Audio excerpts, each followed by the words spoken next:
Sundar Pichai's story begins in the warm, unhurried neighborhoods of Chennai, where mornings carried the scent of the sea and the distant hum of early traffic.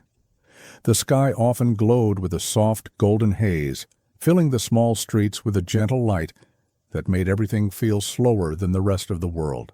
In this peaceful environment, Sundar developed a quiet nature that set him apart, even as a young boy. He was not the child who chased attention or demanded the center of a room. Instead, he watched, listened, and absorbed the world with a calm patience that would stay with him for the rest of his life. His family lived in a modest apartment that echoed with simple routines and soft conversations instead of noise or chaos. Space was limited, but it never felt restrictive, because the home carried a warmth that came from thoughtful parents who valued understanding over authority. Sundar often spent his afternoons sitting near the small living room window, watching people pass below with slow, deliberate curiosity. He didn't need toys to keep himself occupied. His mind was always active, always observing, always wondering how things worked. Those early years shaped him more deeply than anyone realized at the time. His father worked as an electrical engineer, and his stories became some of the earliest sparks of inspiration in Sundar's quiet mind. He spoke about machines, circuits, and the inner logic that made complex systems feel almost alive. Sundar listened closely, barely blinking as he imagined wires carrying invisible messages and devices responding to commands with precise obedience.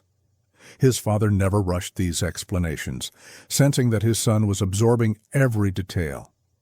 In those gentle exchanges, a foundation was forming, one built on respect for engineering and admiration for thoughtful work. Evenings in the Pichai household were simple, filled with soft light, calm voices, and the quiet clinking of dishes from the kitchen. Sundar often sat beside his father's work materials, tracing the shapes of circuit diagrams with his eyes. He didn't interrupt or question constantly like many children might. Instead, he observed in silence, letting the information settle softly in his mind like dust settling onto a still surface. His father appreciated that quality, sensing that Sundar's silence was not disengagement, but depth. His mother offered a different kind of influence, one guided by gentle discipline and emotional steadiness. She believed that kindness was a form of strength and that consistency mattered more than severity. Sundar watched the way she managed the household with calm determination, never rushing even when tasks piled up. Her presence taught him that leadership did not require raising one's voice or commanding authority. It could be soft, patient, and rooted in understanding. Those lessons would later shape the way he led thousands, though at the time he absorbed them as simply the way life worked. Chennai itself became a kind of teacher. Its warm climate, bustling markets, and endless sounds created a backdrop of life that never truly paused. Sundar navigated this environment with a quiet awareness, taking in the layers of motion around him. He learned to read people's expressions, to sense the rhythm of crowds, and to understand the subtle emotional tones in conversations. This sensitivity made him thoughtful in ways that were rare for his age. While other children rushed through the day, he moved with gentle curiosity, picking up on details others missed. School was another place where Sundar's quiet nature stood out. He was not the first to raise his hand or the loudest in group discussions. Teachers often noticed him sitting attentively, paying close attention, even when he seemed distant. His mind traveled through each lesson with a natural ease, connecting ideas and storing information with unusual clarity. What others might have seen as shyness was actually a deep internal world forming steadily and quietly. He learned through observation, processing knowledge slowly but thoroughly. One small but remarkable talent emerged early in his childhood, an almost photographic memory for numbers. Sundar could recall long strings of phone numbers after hearing them only once, surprising his family and friends. At first, they treated it as a party trick, something amusing to test whenever relatives visited. But to Sundar, it felt like a window into the hidden patterns of the world. Numbers didn't frighten him or confuse him. They seemed to fall into place naturally, like puzzle pieces slotting together without effort. This ability reinforced his growing fascination with logic and structure. While other children memorized multiplication tables through repetition, Sundar saw patterns in the numbers, understanding how they related to each other. It wasn't about showing off or competing. It was simply the way his mind worked, calmly, methodically, and with an instinctive appreciation for order. His teachers recognized this and encouraged him. Though Sundar never sought praise, he was content simply to learn quietly, without needing to be the center of attention. Life in the modest apartment also taught Sundar about scarcity, an experience that shaped his thinking in ways he wouldn't fully understand until adulthood. His family lived comfortably but cautiously, mindful of expenses and measured in their spending.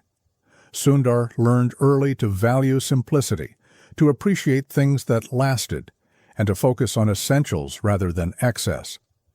Scarcity did not make him fearful. Instead, it made him thoughtful. It pushed him to see value in every object, every tool, every resource. This sense of appreciation carried into his growing interest in materials. Metals, plastics, and everyday objects fascinated him, not for their appearance, but for their structure and purpose. He often examined household tools with quiet fascination, feeling their weight and wondering how they were made. He didn't disassemble them. He respected things too much for that, but he studied them with the eyes of someone who knew each material had a story. That early curiosity would later lead him to materials engineering, though at the time it was simply a child exploring the world in his own quiet way. Family life revolved around routines that brought comfort and stability. Mornings began with the smell of fresh tea, the rustle of newspapers, and the warm sound of his parents' voices discussing the day. Sundar cherished these small rituals, finding peace in the predictability they offered. He moved through these routines like someone who understood the value of soft beginnings. Even then, he felt more at ease when life unfolded gently rather than abruptly. On weekends, his father sometimes took him on walks through the neighborhood, pointing out small mechanical features in everyday life: telephone wiring, electrical poles, rust on old gates, the way engines sputtered in passing motorbikes. These small explanations fascinated Sundar. He realized that behind every object, no matter how ordinary, existed layers of work, design, and human effort. This awareness deepened his sense of respect for the invisible labor that shaped the world. It also made him appreciative of subtlety, something that would later guide his leadership style. Sundar's quietness was not always understood by other children who sometimes mistook it for disinterest. But he didn't mind.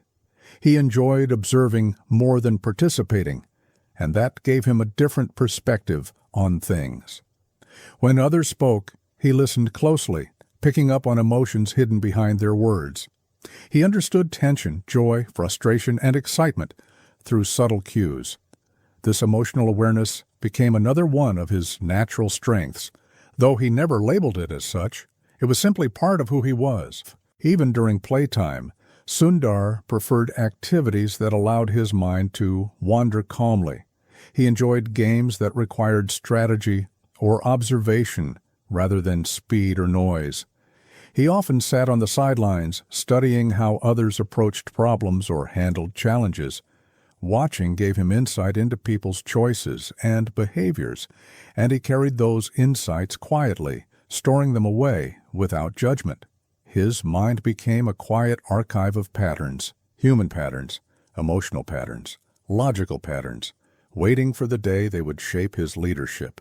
Inside the apartment, space was limited, but imagination was endless. Sundar's room was small, shared at times, and filled with simple objects rather than luxuries. But he made the most of every inch. The small desk by the window became his sanctuary, a place where he could think, read, or simply stare at the quiet outside world. He enjoyed the stillness that came in the early evenings when the sun lowered and the city settled into a softer rhythm.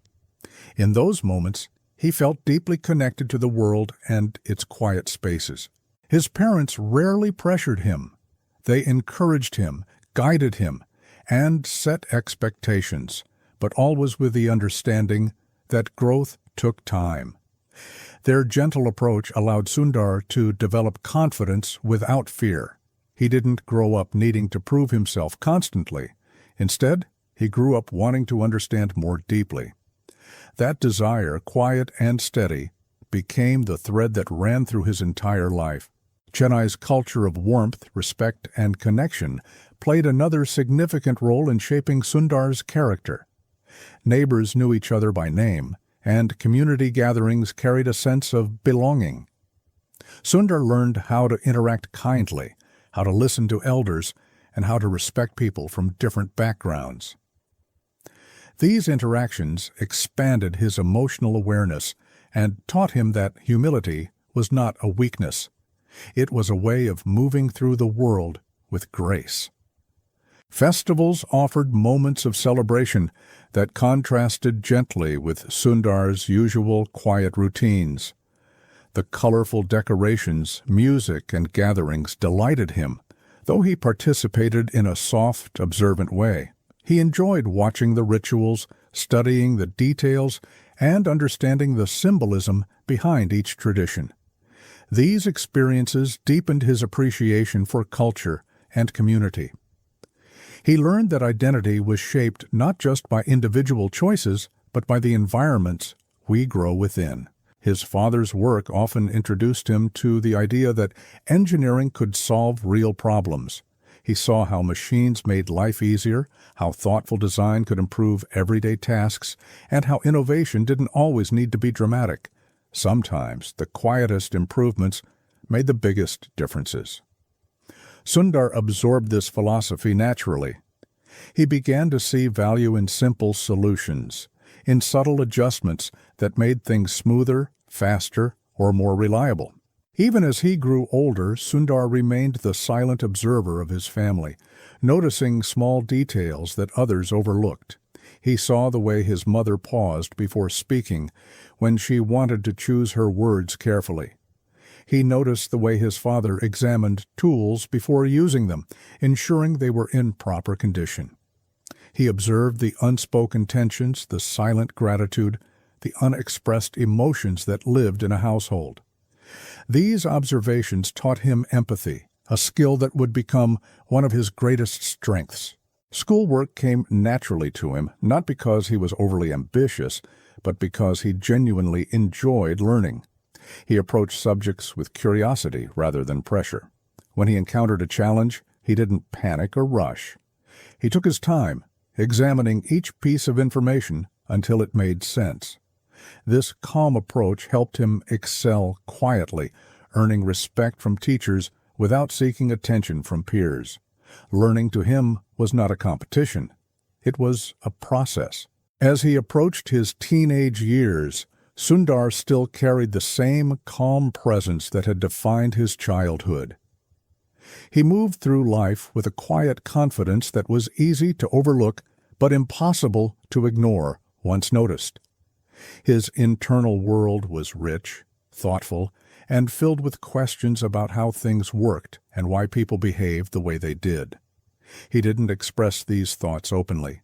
Instead, he observed, listened, and stored them gently for later. Every experience, every conversation, every quiet moment became another layer in the foundation of his character.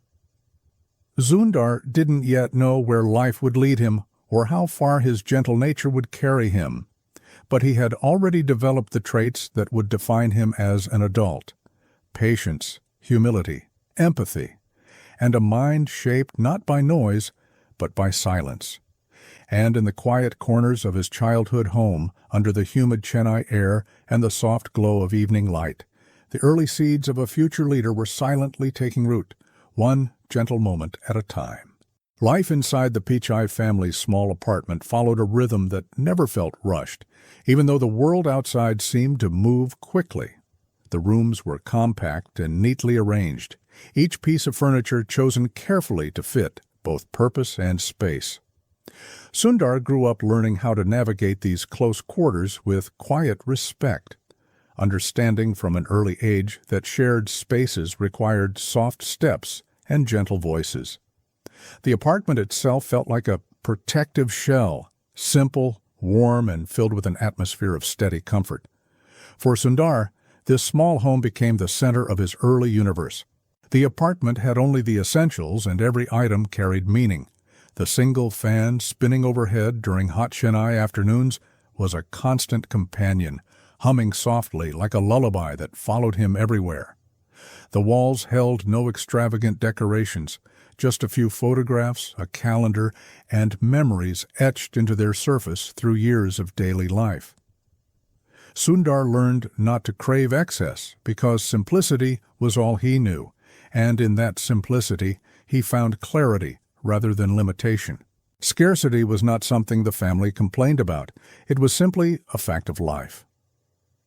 Sundar observed how carefully his parents planned purchases, how thoughtfully they stretched budgets, how they repaired what could be repaired instead of replacing it. He watched these small decisions shape the family's stability, and he absorbed their meaning silently. Scarcity became a teacher, not an obstacle. It taught him the value of durability, of long-term thinking, and of treating resources with quiet respect. The kitchen, though small, was a place of warmth where his mother prepared meals that filled the apartment with comforting aromas. Sundar often sat nearby, watching her measure ingredients with precision and patience. Each action felt purposeful, from the way she stirred a simmering pot to the careful way she placed plates on the table. He learned that discipline wasn't loud or forceful. It was built from consistency and care. His mother's calm movements taught him to appreciate the beauty of slow, deliberate work.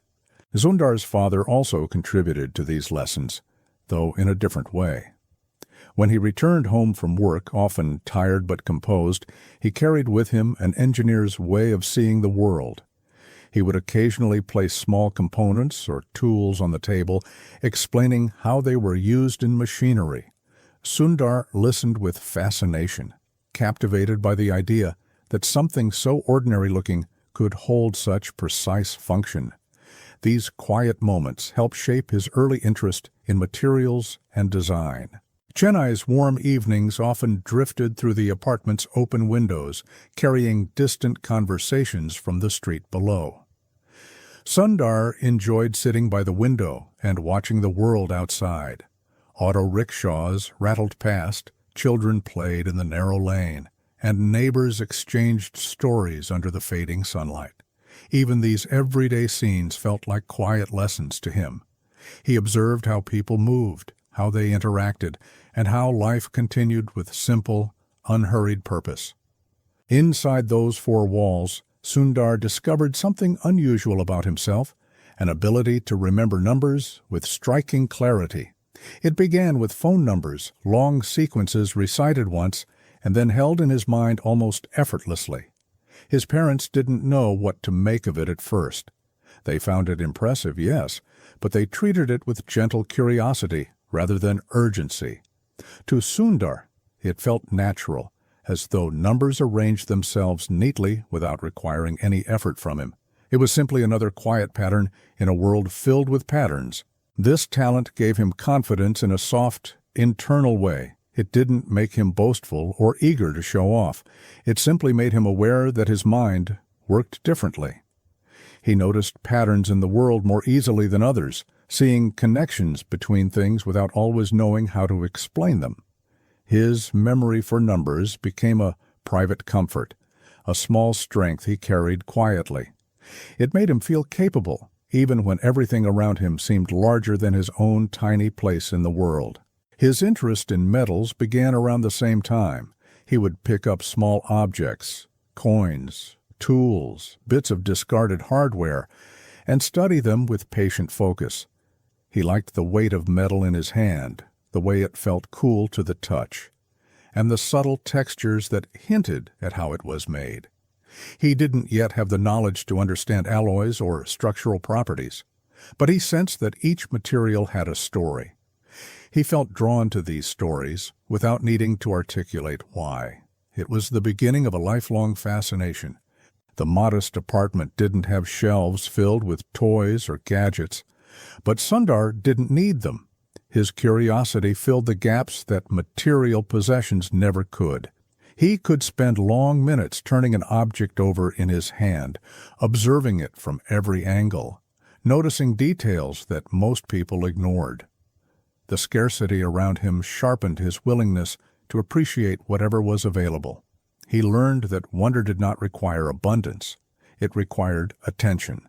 Family conversations often happened quietly, usually over simple meals at a small dining table.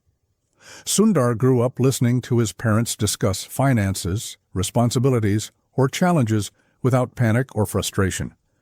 They spoke calmly, even when faced with difficulties. This taught him that problems didn't require emotional noise to be solved. Solutions came through clarity, patience, and collaboration. He absorbed these ideas deeply without realizing that they would later define his leadership style. On hot days when electricity flickered, the apartment would grow silent except for the muffled sounds coming from the street. Sundar didn't complain or feel restless. He simply adjusted, reading by natural light, or sitting with his thoughts until the power returned. These unplanned pauses taught him the value of stillness. They reminded him that not every moment needed to be filled with activity. Some moments existed simply to be experienced quietly. His father's tools, stored carefully in an old metallic box, fascinated him more than any toy ever could. Each tool had weight, purpose, and design that felt intentional. Sometimes his father allowed him to hold them, explaining their use in patient detail. Sundar handled them gently, sensing that these objects held both function and meaning. He learned that well-made tools lasted and that thoughtful craftsmanship mattered. These early exposures planted the seeds of his future attraction to engineering. Sundar also developed an appreciation for rhythm and repetition. The sound of the fan rotating above him, the ticking of a small wall clock, the soft footsteps of his mother moving around the kitchen, all became familiar patterns that brought comfort.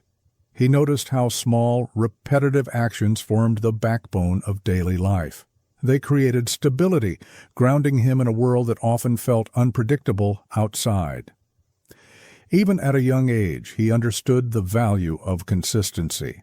The apartment grew even smaller whenever relatives visited, but those moments brought a different kind of warmth. Sundar listened to their stories, learning about other regions, other struggles, and other dreams. He noticed how adults communicated through tones and expressions rather than words alone. This sharpened his emotional sensitivity, teaching him to read feelings beneath the surface.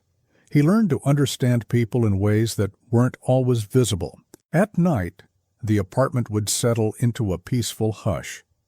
Sundar would lie quietly, listening to the muffled sounds of the city, distant traffic, occasional laughter, or the soft rustle of wind. These nighttime moments allowed his mind to wander freely. He imagined possibilities that stretched far beyond the small apartment walls, even though he didn't yet know where those possibilities would lead. The quiet of night became a space for dreaming, though his dreams were gentle and unhurried. Sometimes Sundar's father brought home newsprint or technical magazines from work. Sundar couldn't always understand the content, but he enjoyed flipping through the pages, staring at diagrams and machinery. The images intrigued him because they hinted at systems larger than anything he had encountered. He began to sense that the world was filled with layers waiting to be understood. Each diagram felt like a small doorway into a wider universe of ideas. The scarcity that surrounded him didn't create resentment. Instead, it nurtured a deep appreciation for progress. When the family purchased something new, even something small, Sundar studied it carefully, marveling at the thought and effort behind its creation. New items felt precious, not because they were expensive, but because they represented careful decisions made over time. Scarcity taught him gratitude, a trait that stayed with him even as he entered worlds filled with abundance. Sundar's family valued education highly, though resources were limited. His parents encouraged reading, and the apartment always held a small stack of books that rotated as Sundar grew older. He read quietly, absorbing information that broadened his imagination. Books became windows that allowed him to see beyond Chennai, beyond India, and into places he had never thought possible. They taught him that knowledge could transport him anywhere, even if his feet never moved. The apartment's thin walls made privacy rare, but Sundar never minded. He learned how to create mental spaces of quiet whenever he needed them. He would sit near the window or find a small corner to gather his thoughts. These small pockets of stillness became his retreats. They allowed him to think deeply, organizing his thoughts with the same quiet patience that defined his personality. Sundar's early environment also shaped his understanding of resilience. The family experienced challenges, financial limitations, unpredictable power outages, occasional uncertainties, but they navigated each obstacle with composure. Sundar saw his parents adjust, adapt, and continue moving forward without dramatic reactions. This taught him that resilience wasn't loud or forceful. It was calm, steady, and rooted in belief that problems could be solved through thoughtful effort. His increasing curiosity about materials and objects soon translated into a fascination with how things connected. He noticed the hinges on doors, the screws holding furniture together, and the stitching in fabrics. Each connection fascinated him because it turned separate pieces into a functioning whole. He began to understand that systems, whether mechanical, structural, or human, relied on the strength of connections. This realization quietly shaped his future approach to teamwork and collaboration. Life in the modest apartment also introduced Sundar to the idea of compromise. Limited resources meant that the family often shared, adjusted, or postponed certain desires. Sundar learned to wait patiently, understanding that not everything could happen immediately. This taught him long-term thinking, an ability to look beyond the moment and consider broader perspectives. In later years, this trait became one of the cornerstones of his leadership. His parents encouraged him to focus on effort rather than outcome. They praised consistency, appreciation, and thoughtful actions more than achievements. Sundar internalized this quietly. He didn't chase validation or compete for attention. Instead, he learned to measure success through personal growth. This mindset allowed him to approach challenges calmly, without fear of failure, because effort itself mattered deeply to him. As Sundar grew older, the modest apartment began to feel less like a limitation and more like a foundation. It grounded him, reminded him of simplicity, and kept him connected to the values that would define his life. His curiosity expanded beyond the apartment walls, but his appreciation for simplicity remained. He carried with him the quiet lessons learned in each corner of the home, each shaped by scarcity, patience, and calm observation. And as he stepped into the next stage of his journey, one that would challenge him, test him, and propel him toward the world's largest stages, the memory of that small Chennai apartment stayed with him like a gentle echo, a reminder that great things often begin in quiet places. As Sundar entered his teenage years, life in Chennai began to shift in subtle ways. The soft routines of childhood slowly gave way to expectations that felt heavier, more structured, and tied to a future that adults seemed far more prepared for than he did. Around him, friends spoke about exams, competitive coaching centers, and the long road toward elite universities. Even though Sundar remained calm, he could feel the quiet pressure settling around him like a warm but weighty blanket. It wasn't overwhelming, but it was present, shaping his days with new responsibilities. The IIT entrance exams, spoken about in hushed tones across India, loomed like distant mountains that every ambitious student was expected to climb. Sundar didn't fully understand the scale of this challenge at first. He only knew that the IITs represented opportunity, possibility, and a path that could reshape a family's future. His parents gently encouraged him, never forcefully, but with the quiet hope that he might reach a place they could only dream of. Sundar listened, carrying their hopes with a calm sense of duty. Coaching classes began early and ended late, stretching across long days filled with dense textbooks and problem sets. Sundar often sat in crowded rooms with dozens of other students, each fiercely focused on solving equations and memorizing formulas. The instructors spoke quickly, moving through concepts that felt impossibly large. Sundar, however, approached these lessons the same way he approached everything, as a quiet observer, taking in information at his own thoughtful pace. He didn't rush, even when everyone else seemed to.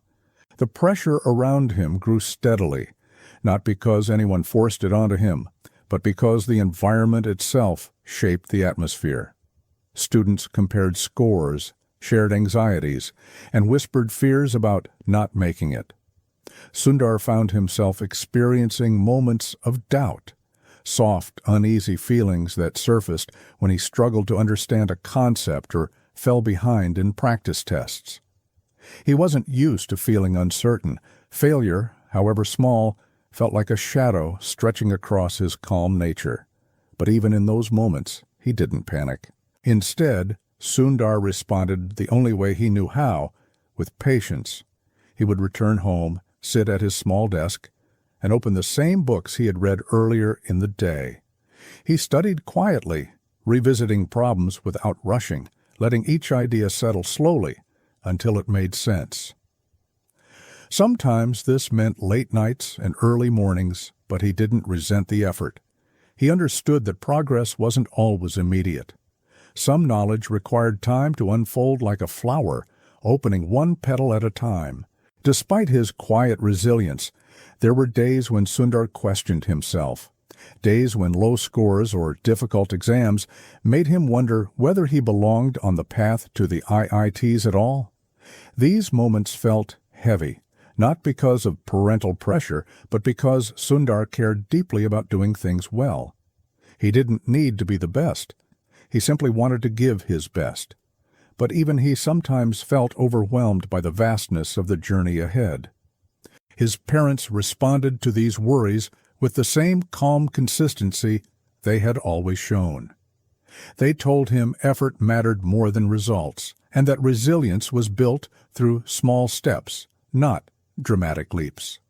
Sundar listened carefully, absorbing their reassurance the way he absorbed everything, steadily and quietly. Their support didn't erase the challenges, but it softened them, giving Sundar the confidence to continue moving forward one problem at a time. Over time, Sundar developed a rhythm that carried him through the coaching years. Mornings were spent in class, afternoons at home reviewing notes, evenings solving problems until his mind felt clear. He didn't isolate himself from the world. Instead, he found pockets of balance within the routine. He took short breaks near the window, letting the city sounds ease the tension in his mind. He still observed life around him, still listened to snippets of conversations, still appreciated the simplicity of quiet moments. Gradually, the concepts began to make sense. Not all at once, but in slow, steady waves. Sundar noticed patterns in physics problems, found beauty in mathematical structures, and began to see engineering principles beneath the surface of every lesson. Learning became less about competing with others and more about understanding the world. His calm approach, sometimes mistaken for slowness, became his strength. It allowed him to grasp concepts deeply rather than quickly. Even so, challenges never disappeared completely. There were times when Sundar felt exhausted, sitting over thick textbooks that seemed unwilling to reveal their secrets. But instead of letting frustration control him, he paused. He breathed. He reminded himself that clarity came through patience, not force. Slowly, these moments of calm reflection became essential parts of his process. They reminded him that learning was not a race. As the exam date approached, the atmosphere around him grew intense. Students whispered predictions about the test, speculated about cutoffs, and revisited their doubts. Sundar felt the weight of the moment too, though he carried it quietly. He approached the exam the same way he approached everything, calmly, deliberately, and with the quiet understanding that all he could offer was his best effort. He reviewed the material one last time and then allowed himself to rest, trusting that his patient work had built something solid. On the day of the entrance exam, the air felt warmer than usual, as though the city itself understood the significance of the moment. Sundar stepped into the exam hall with steady breaths, carrying pencils, pens, and a sense of acceptance. He didn't feel a surge of adrenaline or panic. Instead, he felt a quiet clarity. He read each question slowly, letting his mind settle into the familiar patterns he had spent years practicing. Some problems challenged him deeply, but he moved through them patiently, trusting his steady intuition. When the exam ended, Sundar walked out with an uncertain calmness. He knew he had done his best, but he also knew the results were beyond his control. He didn't replay the test in his mind or compare answers with friends. Instead, he returned home, placed his materials neatly on his desk, and allowed himself to breathe. Waiting became its own test of patience, but Sundar had been practicing patience his entire life. Weeks later, when the results were announced, the room was filled with a quiet moment that seemed to stretch into eternity. Sundar stared at the printed sheet, his eyes lingering on the score, processing it slowly. He had achieved something remarkable, something that felt almost surreal. He had earned admission to IIT Kharagpur. His parents celebrated gently, their joy expressed through warm smiles and soft voices rather than loud exclamations. Sundar felt relief, gratitude, and a calm sense of accomplishment that washed over him like a warm wave. He didn't feel triumphant in a loud, exuberant way. Instead, he felt grounded, as though the years of steady effort had finally aligned into a quiet milestone. Admission to IIT Kharagpur wasn't an ending, but another beginning. It represented a doorway into a world he had only imagined, filled with possibilities he hadn't yet explored. Sundar stepped into this new chapter the same way he approached everything, in silence, with curiosity, and with a calm resilience that had carried him through every test so far. And as he prepared to leave Chennai for the first major journey of his life, he carried with him the quiet lessons that had shaped him, the value of patience, the strength and humility, and the understanding that even the biggest challenges could be met one gentle step at a time. When Sundar arrived at IIT Kharagpur, the air around him felt different, lighter in some ways, heavier in others. The campus stretched wide and open, with buildings that seemed to hold stories of thousands of students who had walked there before him. For the first time in his life, he was surrounded by people from every corner of the country, each carrying their own dreams, strengths, and uncertainties. Sundar walked among them quietly, observing their excitement, their nervous laughter, and the way they embraced this new beginning. He felt a gentle mixture of hope and humility settle inside him. The first few days were filled with orientation sessions, paperwork, and introductions that blended into a blur. Sundar listened carefully as professors spoke about the rigorous academic path ahead. Their words carried weight, but also encouragement, reminding students that they belong there because of their hard work and perseverance. Sundar took those words to heart, understanding that while the journey would be challenging, it would also be full of learning. He walked through the corridors slowly, taking in the atmosphere with a steady breath. College life differed greatly from the quiet routines of his Chennai home. The dormitories buzzed with energy, students discussing ideas late into the night, sharing stories from their hometowns, and laughing over shared jokes. Sundar adapted carefully, finding his place among them with soft steps and gentle participation. He wasn't the loudest voice in the group, nor did he try to be. Instead, he observed the dynamics around him, forming connections through quiet conversations and thoughtful listening. His roommates quickly noticed his calm nature. Sundar approached everything with a sense of measured patience, whether it was arranging his belongings or preparing for classes. He shared stories from his childhood only when asked, never dominating conversations, but always contributing something thoughtful when he chose to speak. Over time, his presence became a peaceful anchor in the room, someone others felt comfortable approaching when they needed clarity or a calm perspective. Classes at IIT Kharagpur challenged him in ways he hadn't experienced before. The lectures moved quickly, and the coursework was dense, requiring both precision and deep understanding. Sundar often sat in the front rows, not out of ambition but because the quiet helped him focus. He took notes neatly, listening closely as professors explained concepts that stretched far beyond what he had previously learned. Each day brought new challenges, but also new opportunities to grow. One of his professors, a gentle but demanding mentor, noticed the way Sundar absorbed information patiently. He appreciated the thoughtful questions Sundar asked, questions that revealed not just curiosity, but genuine understanding.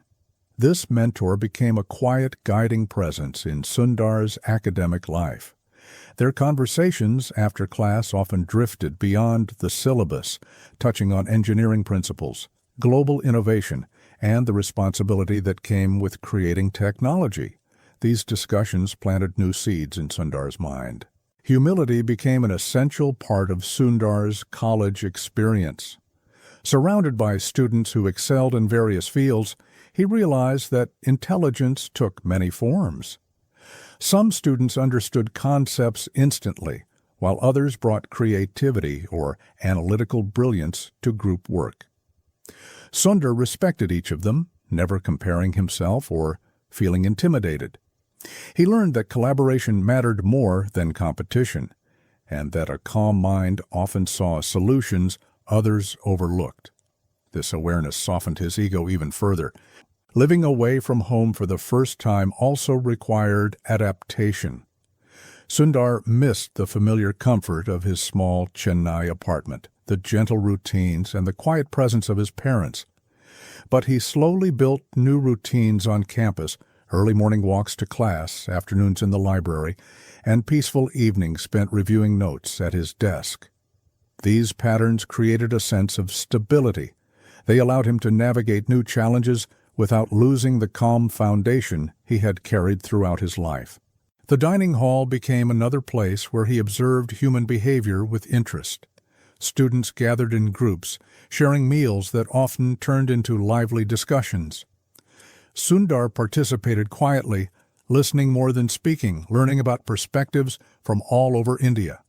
Each story, each accent, each cultural difference expanded his understanding of the world.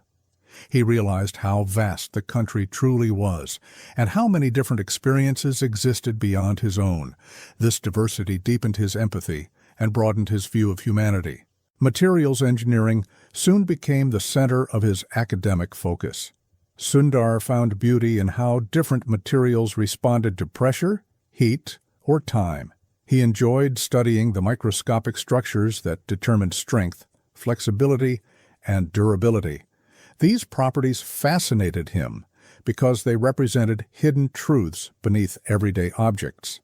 He learned that even the simplest materials held stories of energy, transformation, and resilience. This understanding resonated with him on a personal level. Laboratory sessions became some of Sundar's favorite experiences on campus. He moved carefully through each experiment, respecting both the tools and the processes involved. His observations were precise, his movements gentle, and his focus unwavering. In the quiet hum of the lab, he felt a deep sense of belonging. It was a place where curiosity was not just encouraged, it was required. He felt at peace working with his hands, measuring, heating, cooling, and analyzing materials that would eventually shape industries. His mentor recognized Sundar's potential and encouraged him to think beyond the immediate coursework. They discussed innovation in global contexts, exploring how engineers shaped societies through thoughtful design. These conversations opened Sundar's mind to possibilities he hadn't considered. He began to see engineering not just as a set of equations, but as a language, a way to communicate ideas that could improve daily life. This perspective gave him a quiet sense of purpose. As months passed, Sundar grew more comfortable navigating the academic demands of IIT. He found joy in group projects where collaboration brought new clarity to difficult problems. He learned how to communicate ideas gently, guiding discussions with thoughtful questions rather than arguments.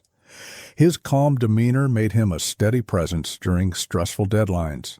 He became the student others sought out when they needed reassurance or help untangling complex concepts. Despite his growing confidence, Sundar never lost his humility. He recognized how much there was still to learn and how vast the engineering world truly was. Instead of feeling overwhelmed, he felt inspired. Each new concept was like a doorway, leading him deeper into the foundation of the physical world. He understood that mastery would take time, and he was willing to move through that time slowly, gathering insight piece by piece. Campus life wasn't all academics. Sundar enjoyed walking through the quiet areas of the campus during evenings, letting the cool breeze calm his mind after long hours of study. The open paths, lined with tall trees, offered a peaceful landscape where he could reflect on the day.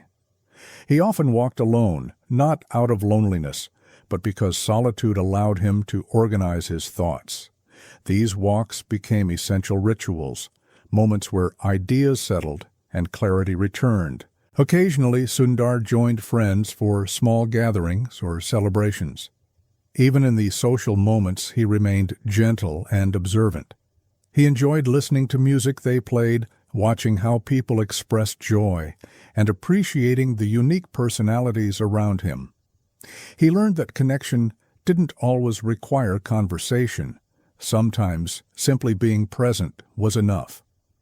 These moments taught him that leadership was not about standing above others, but walking alongside them. As the semesters progressed, Sundar's interest in exploring the wider world grew quietly within him. He read about universities abroad, innovations happening in distant countries, and breakthroughs emerging from global research labs. These stories sparked something in him, a desire to understand engineering on a broader scale. He wasn't driven by ambition alone, he was driven by curiosity. He wanted to see how ideas evolved when cultures mixed and when knowledge expanded across borders. His mentor encouraged this curiosity. During one of their quiet conversations after class, the professor spoke about opportunities abroad, research fellowships, and the transformative experience of studying at global institutions. Sundar listened intently, feeling a new possibility unfold. The idea of traveling far from Chennai and Kharagpur both excited and intimidated him. But he sensed that growth often required stepping into unfamiliar places. That thought lingered with him for days. Group study sessions became another source of growth. Sundar learned how different minds approached the same problem from different angles. He saw how a single equation could be interpreted through multiple perspectives. This broadened his appreciation for collaboration and taught him to value diversity, not just in culture, but in thinking styles. He recognized that innovation often emerged from the blending of ideas rather than individual brilliance. Sundar's days passed with quiet discipline. He woke early, attended lectures, completed assignments, and spent hours in the library. The steady routine kept him grounded, allowing him to maintain balance even when academic pressure intensified. He didn't chase perfection. Instead, he chased understanding. This subtle distinction freed him from the anxiety that consumed many students. He grew at his own pace, deeply and steadily. As he approached the end of his undergraduate years, Sundar found himself reflecting on the journey that had brought him from a modest apartment in Chennai to one of India's most esteemed institutions. He felt the same calm gratitude that had carried him through challenges before. Each experience at IIT Kharagpur had taught him something valuable about engineering, about people, and about himself. He realized that knowledge was not just stored in books or lectures. It was shaped by resilience, patience, and curiosity. The desire to explore the wider world continued to grow quietly inside him. He dreamed of laboratories filled with advanced technology, of classrooms where students from around the globe exchanged ideas, and of opportunities that would allow him to contribute something meaningful. He didn't know where the path would lead, but he felt ready to take the next step. The gentle observer from Chennai had grown into a thoughtful engineer, preparing to enter a larger landscape of possibility.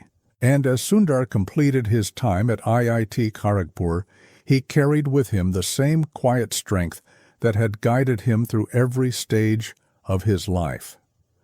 A strength built not through noise or competition, but through patience, humility, and an ever-deepening curiosity about the world.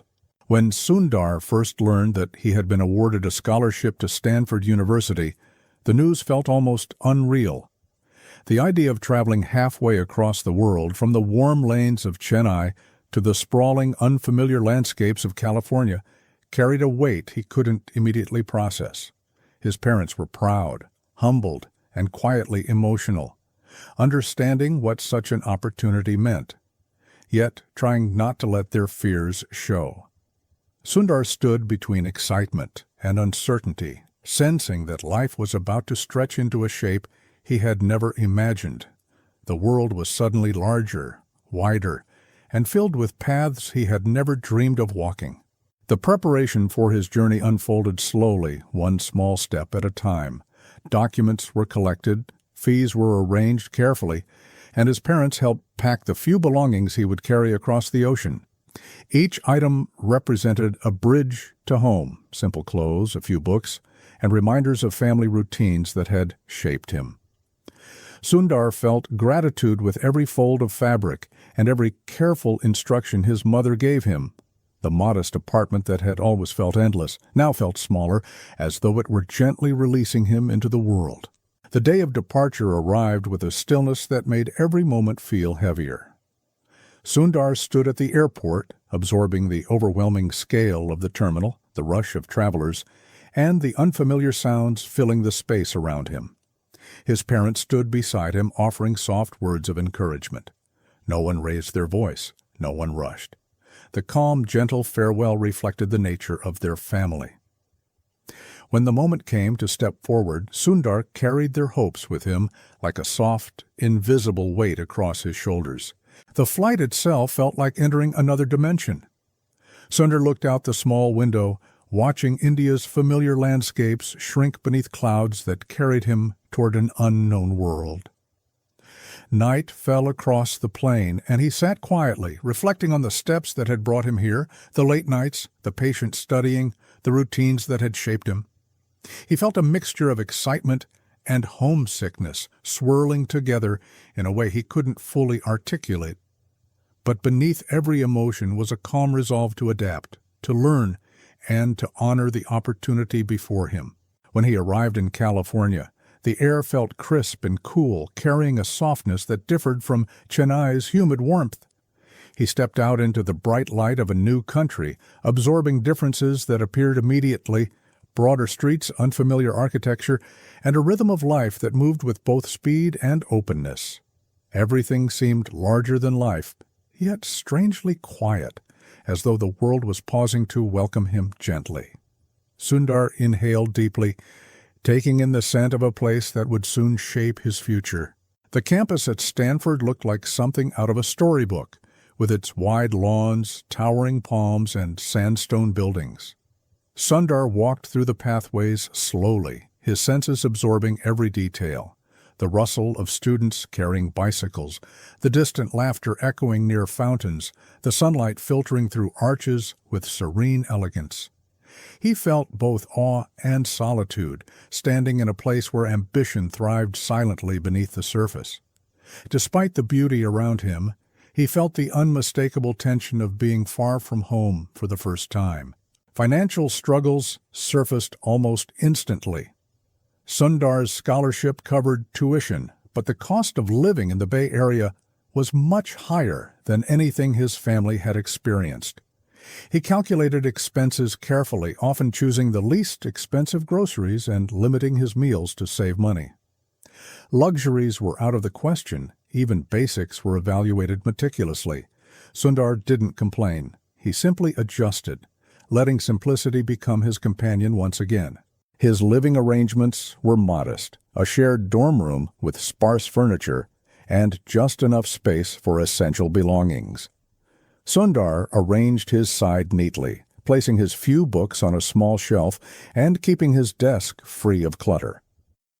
The simplicity reminded him of home, though the atmosphere was different, filled with voices speaking languages he didn't always recognize.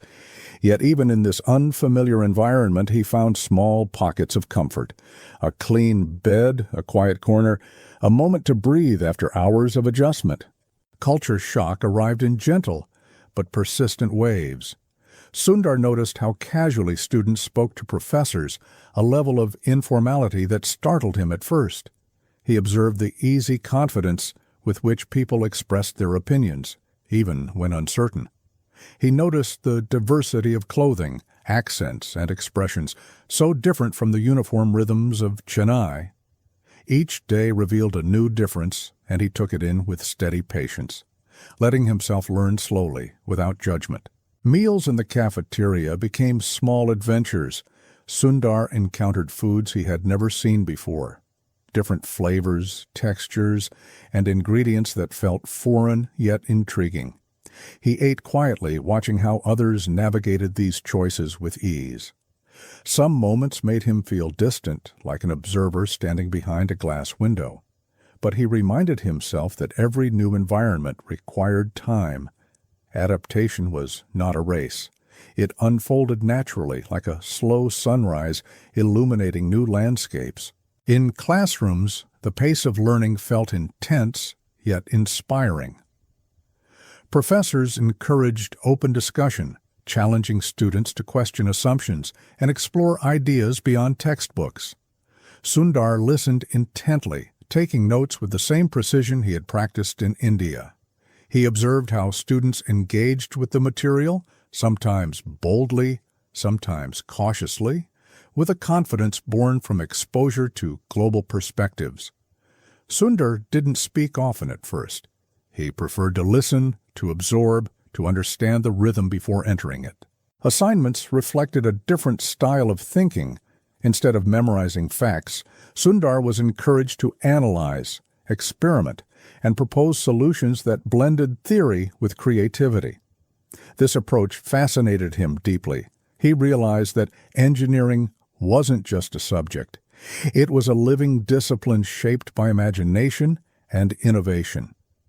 Every project became an exploration, every challenge an opportunity to discover something new. The unfamiliar teaching style pushed him gently toward growth. The language barrier surfaced occasionally, not in terms of vocabulary, but in tone and cultural nuance. Sundar sometimes struggled to express exactly what he intended, but he remained patient with himself. He knew that immersion would bring clarity over time, and slowly it did. Conversations felt more natural. Class participation felt less intimidating. Sundar noticed small improvements each week, each one strengthening his confidence in quiet increments. Although the campus felt vibrant, Sundar often spent evenings alone in his room reflecting on the day's events. He wrote notes to himself, not academic notes, but personal observations, things he had learned, moments that had challenged him, emotions that had surfaced unexpectedly. These quiet reflections helped him process the overwhelming differences of his new world. They became a private map of his transformation, drawn one soft line at a time. Financial limitations continued to shape his lifestyle. Sundar chose simple clothing, avoided unnecessary expenses, and walked long distances to save money. He didn't feel deprived. Instead, he learned resourcefulness, a trait that served him in ways he didn't yet understand. He realized that simplicity created space for focus. Without distractions, he could dedicate his energy to learning, observing, and adapting. Sundar also found comfort in libraries, where the quiet atmosphere reminded him of home. He spent hours reading, not just for assignments, but out of curiosity about the world. Books introduced him to new fields, new thinkers, and new ideas that stretched his imagination. He discovered the culture of innovation that pulsed through Silicon Valley, stories of inventors, designers, and dreamers who built technologies that shaped entire industries. These stories captured his mind gently but firmly. He noticed something else during his time at Stanford, an undercurrent of encouragement that flowed through the campus. Students weren't afraid to fail. Professors didn't discourage risk-taking. Ideas, even flawed ones, were welcomed, explored, and shaped into something better. This environment felt liberating. It contrasted sharply with the pressure he had felt during IIT preparation. Here, failure wasn't a threat. It was a stepping stone. Sundar absorbed this new philosophy quietly, letting it reshape his thinking. His interactions with classmates grew richer with time. He formed friendships built on shared curiosity and mutual respect. Though he remained soft-spoken, his calm presence made him someone others felt comfortable around. They admired his clarity, his patience, and his willingness to listen deeply. Sundar realized that connection didn't require matching the energy of others. It required authenticity, and he offered that quietly. Over months, California started to feel less foreign. The crisp air, the wide skies, and the quiet evenings became familiar companions. Sundar learned bus routes, explored small cafes, and found corners of the campus that felt like peaceful sanctuaries.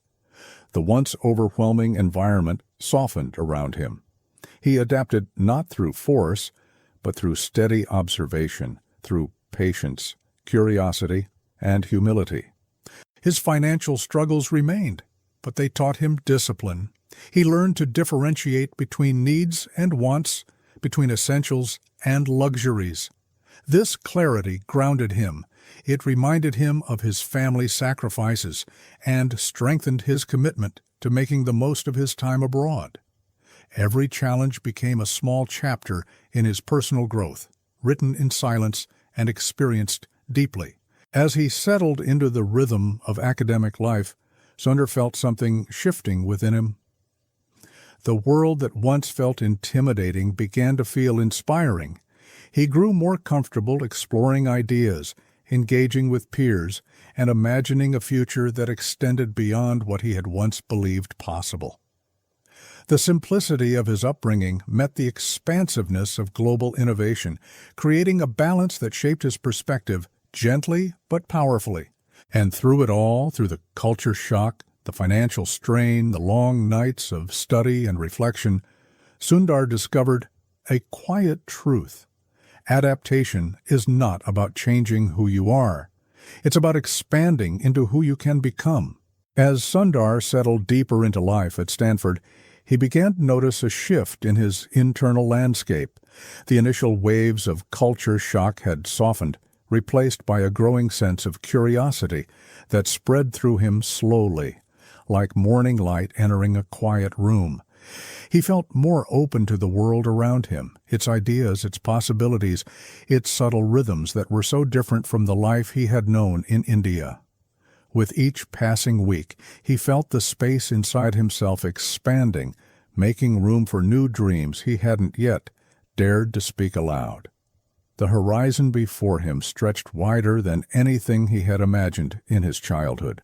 Classes at Stanford offered him a kind of intellectual freedom he had never experienced before. Professors encouraged exploration, inviting students to think beyond traditional boundaries and question established methods. Sundar found this approach refreshing and quietly exhilarating. He appreciated the way innovation was not just a concept, but a living pulse that moved through the campus. Every lecture felt like an invitation to imagine something new, something useful, something beautifully simple. His exposure to Silicon Valley's culture of experimentation grew steadily, sometimes through lectures, other times through conversations with peers who were already dreaming of building companies. Sundar listened to their ideas with a steady curiosity, admiring the courage it took to envision something that didn't yet exist. He didn't see himself as a bold innovator, not at first, but he felt a growing fascination with the process of creation. He realized that innovation was not always loud or dramatic. Often it began in quiet rooms, with thoughtful minds studying the world one small problem at a time. In the engineering labs, Sundar watched students build prototypes with tools he had never seen before. They layered materials, coded software, and assembled devices with a kind of playful seriousness that reminded him of artisans shaping clay. There was no fear of breaking things, no hesitation in trying new combinations. Sundar absorbed this energy slowly, allowing it to shift his perspective. He began to see engineering not as a rigid discipline, but as something alive, something that responded to imagination and curiosity. His own work in materials science grew deeper during this time. He approached each experiment with the patience he had learned from home, observing how materials changed under different conditions. But something inside him was evolving. He started to feel that while he appreciated the theoretical beauty of materials, he wanted to understand how they lived inside real products, how they shaped everyday experiences, how they solved practical problems, how they touched human lives. This subtle shift began quietly, almost imperceptibly, but its impact would grow with time. Friends introduced Sundar to local tech gatherings where entrepreneurs and engineers discussed their work with infectious enthusiasm. Sundar attended quietly, listening from the edges of rooms as people presented new ideas or debated emerging trends. He admired the collaborative spirit that filled these spaces, the way individuals from different backgrounds came together to share insights without pretense. These gatherings showed him that innovation thrived not in isolation, but in community. Each idea built on another, forming a mosaic of creativity. Slowly, Sundar began to develop a quiet confidence in his own instincts. He noticed patterns in problems that others overlooked, connecting dots in ways that felt natural to him. His calm, observant nature allowed him to see things holistically. He didn't rush into conclusions. Instead, he allowed ideas to unfold gradually, like pages turning softly in a thick book. This reflective approach helped him see the deeper layers of technology, how design, functionality, and human experience intertwined. As the semesters passed, Sundar felt increasingly drawn to the intersection of engineering and design. He enjoyed studying the technical aspects of materials, but he found himself lingering on the human side of engineering, the way products felt in the hand, how they simplified daily life, how good design made technology almost invisible. He realized that the world didn't need more complexity. It needed clarity, it needed empathy, it needed tools that supported people without overwhelming them. This realization accumulated slowly, formed through countless moments. Holding a well-designed device, listening to users describe their needs, observing how simple tools could change the way people interacted with technology. Sundar began to see the beauty not just in how things worked, but in how they were experienced. This clarity planted a quiet but persistent desire in his heart to build things that people loved because they made life better, easier, more intuitive. Yet a part of him still felt connected to academia. He saw its depth, its rigor, and the satisfaction that came from pushing the boundaries of knowledge. Many of his peers planned to pursue research careers, and Sundar admired their dedication. But he sensed that his own path might lead somewhere different. He wanted to create, not just study. He wanted his work to reach people directly, not remain confined to papers and laboratories. This internal tug-of-war unfolded gently, without urgency, as Sundar listened to the quiet voice within him grow clearer. One evening, after a long day of classes, Sundar sat alone in the campus courtyard, watching the sky shift from gold to soft dusk. Students moved around him in a blur of bicycles and conversations, but Sundar remained still, letting the cool air settle his thoughts. He realized that choosing a path meant letting go of another. The thought wasn't frightening, it was grounding. He understood that life was filled with branching decisions, each opening new possibilities. And in that moment of quiet reflection, he felt drawn toward something more hands-on, something human-centered.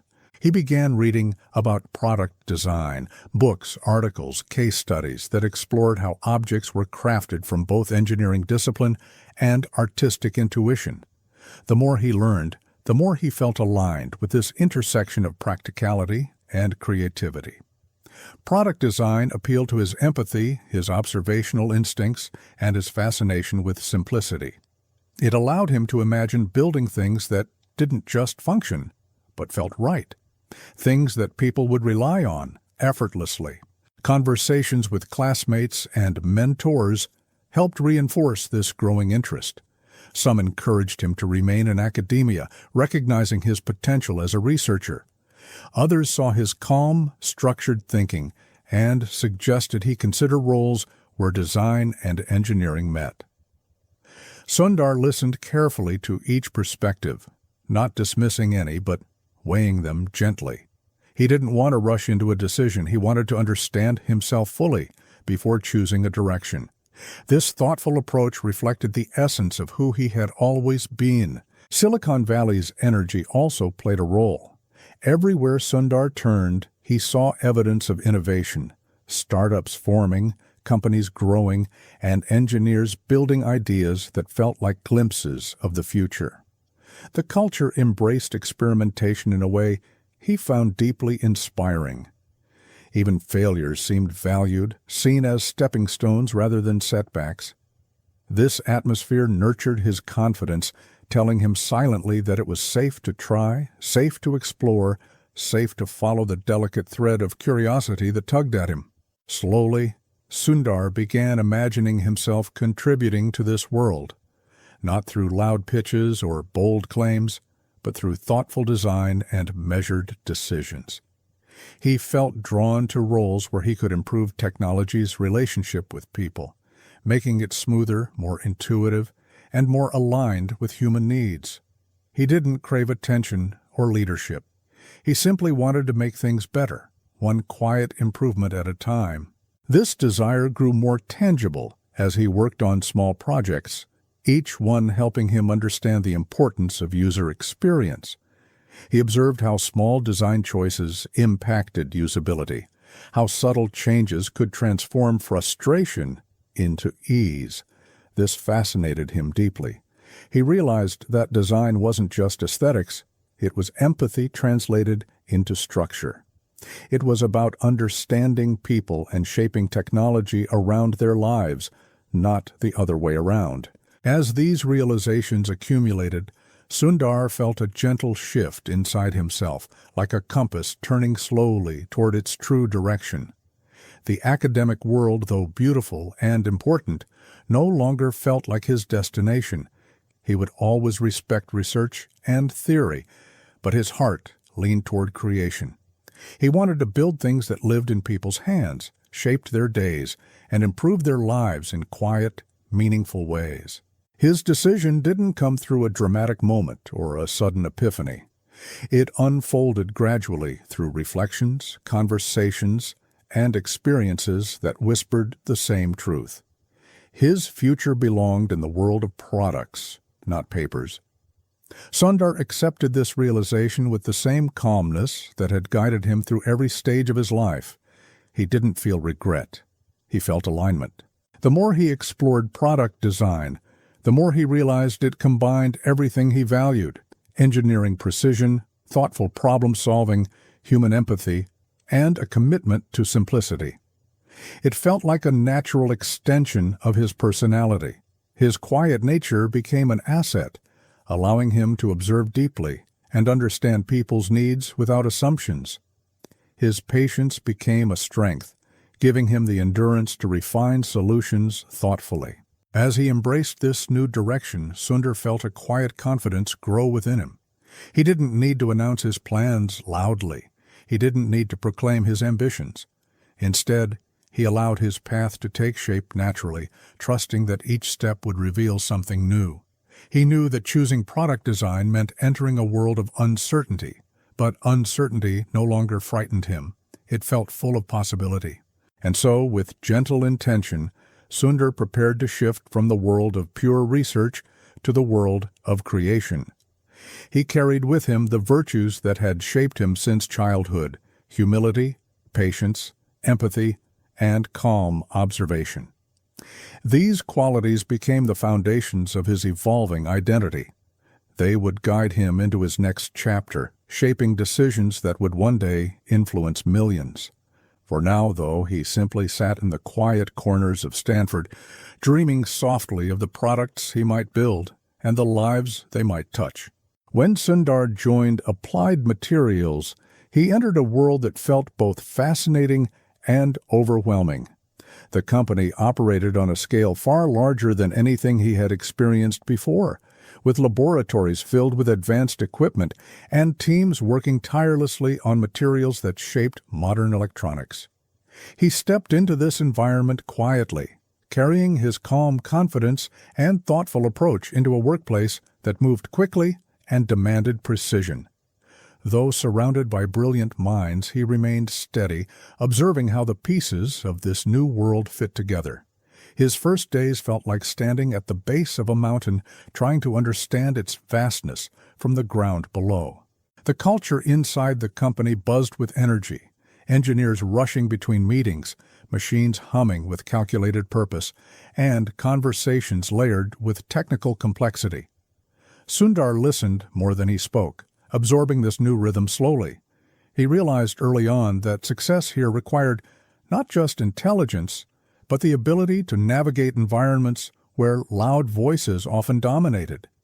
His quiet nature sometimes made him feel invisible among colleagues who expressed ideas openly and confidently, yet Sundar didn't try to change who he was. He trusted in the strength of careful observation. Projects assigned to him demanded deep focus, often involving materials that responded unpredictably to different conditions. Sundar approached each challenge methodically, reviewing data, running tests, and studying the smallest variations in results. He enjoyed the work, even when the outcomes weren't immediately successful. Each setback taught him something new, shaping his patience and sharpening his understanding of the field.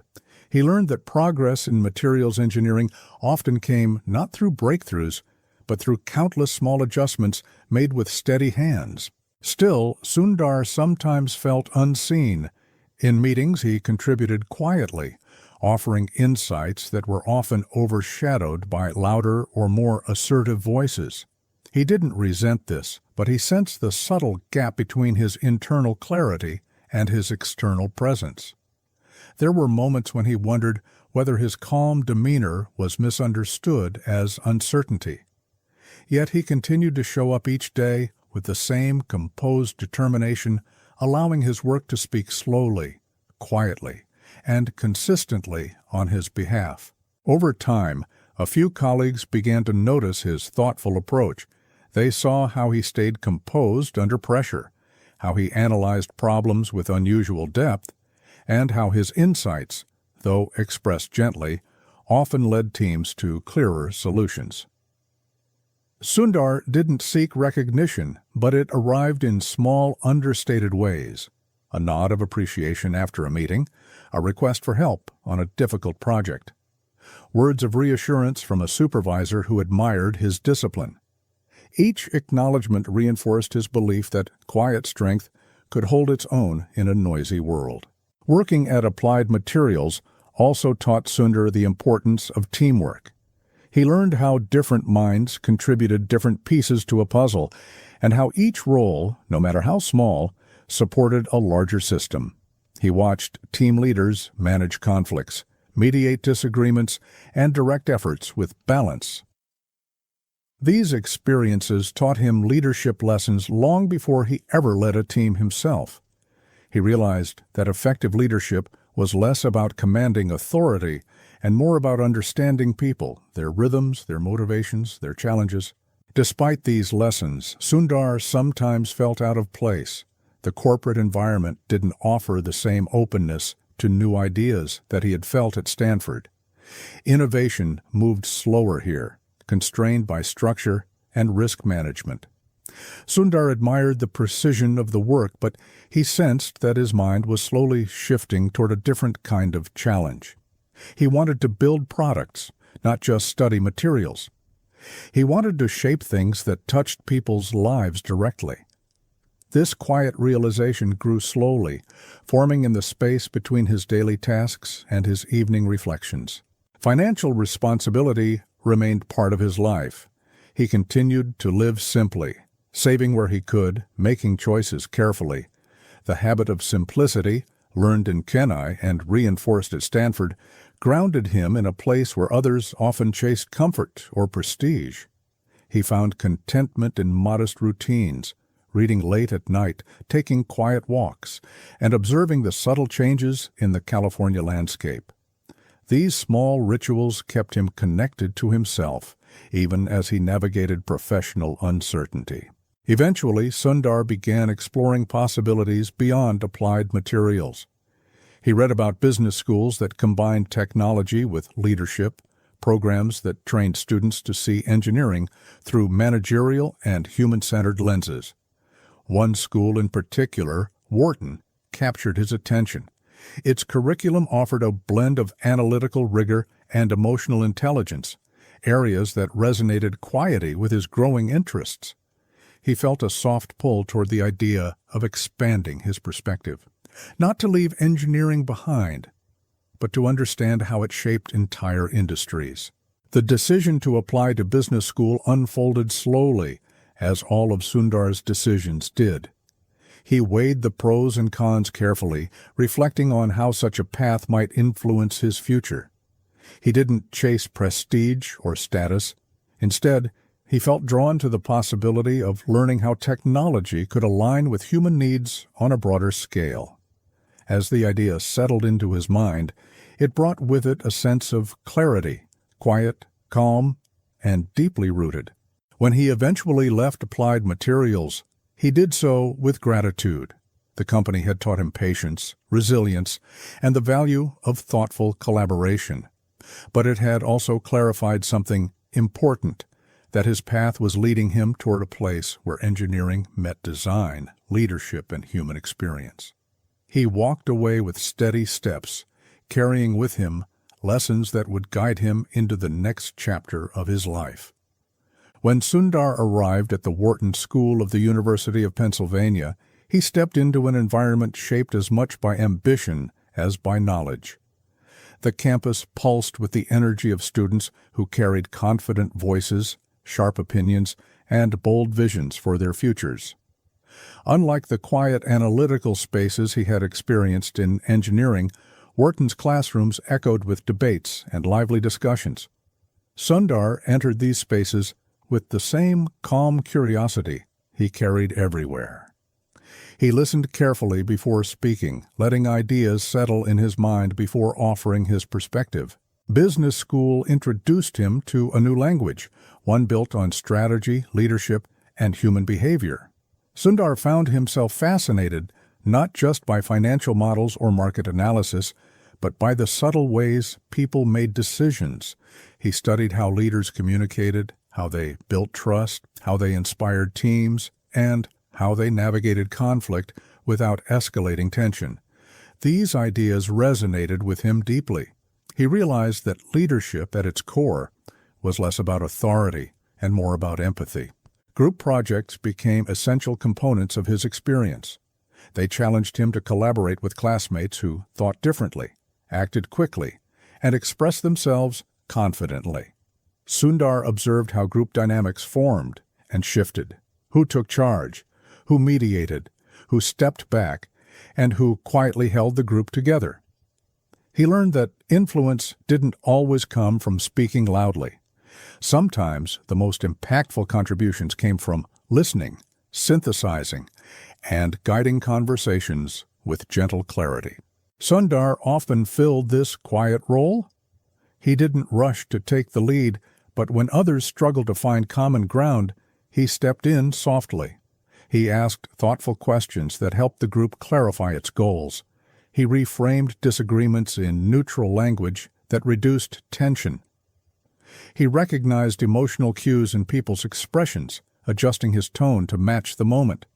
These subtle acts of emotional intelligence gathered respect over time, even from classmates who were initially unsure of his quiet style. Professors noticed his thoughtful approach as well. They appreciated the depth behind his questions, questions that didn't aim to impress, but to understand. Sundar often stayed after class to discuss ideas more deeply, exploring the intersection of technology and leadership. These conversations broadened his understanding of how companies worked, how industries evolved, and how leaders shaped entire ecosystems. Each discussion added another layer to his developing philosophy, that great leadership begins with humility. Wharton also taught Sundar the importance of communication, not in terms of volume, but clarity. He learned how powerful, simple, direct language could be in a world often crowded with complexity. He practiced speaking with intention, offering his ideas calmly and confidently. Over time, he found that people listened not despite his quietness, but because of it. His measured tone carried a sense of thoughtfulness that others came to appreciate deeply. Outside the classroom, Sundar reflected often on how different this chapter felt compared to his earlier experiences. He saw the world expanding before him, revealing how business decisions shaped society, how innovation disrupted entire industries, and how leadership mattered not just within companies, but across communities. These revelations stirred something inside him, an understanding that his path might lead to responsibilities far greater than he had once imagined. Emotional intelligence became a central theme of his growth. Sundar learned how to read silence in a room, how to sense when someone felt unheard, and how to redirect conversations with gentle guidance. He practiced calming tense moments, turning conflicts into understanding through patience. People naturally gravitated toward him during group assignments, finding comfort in his steadiness.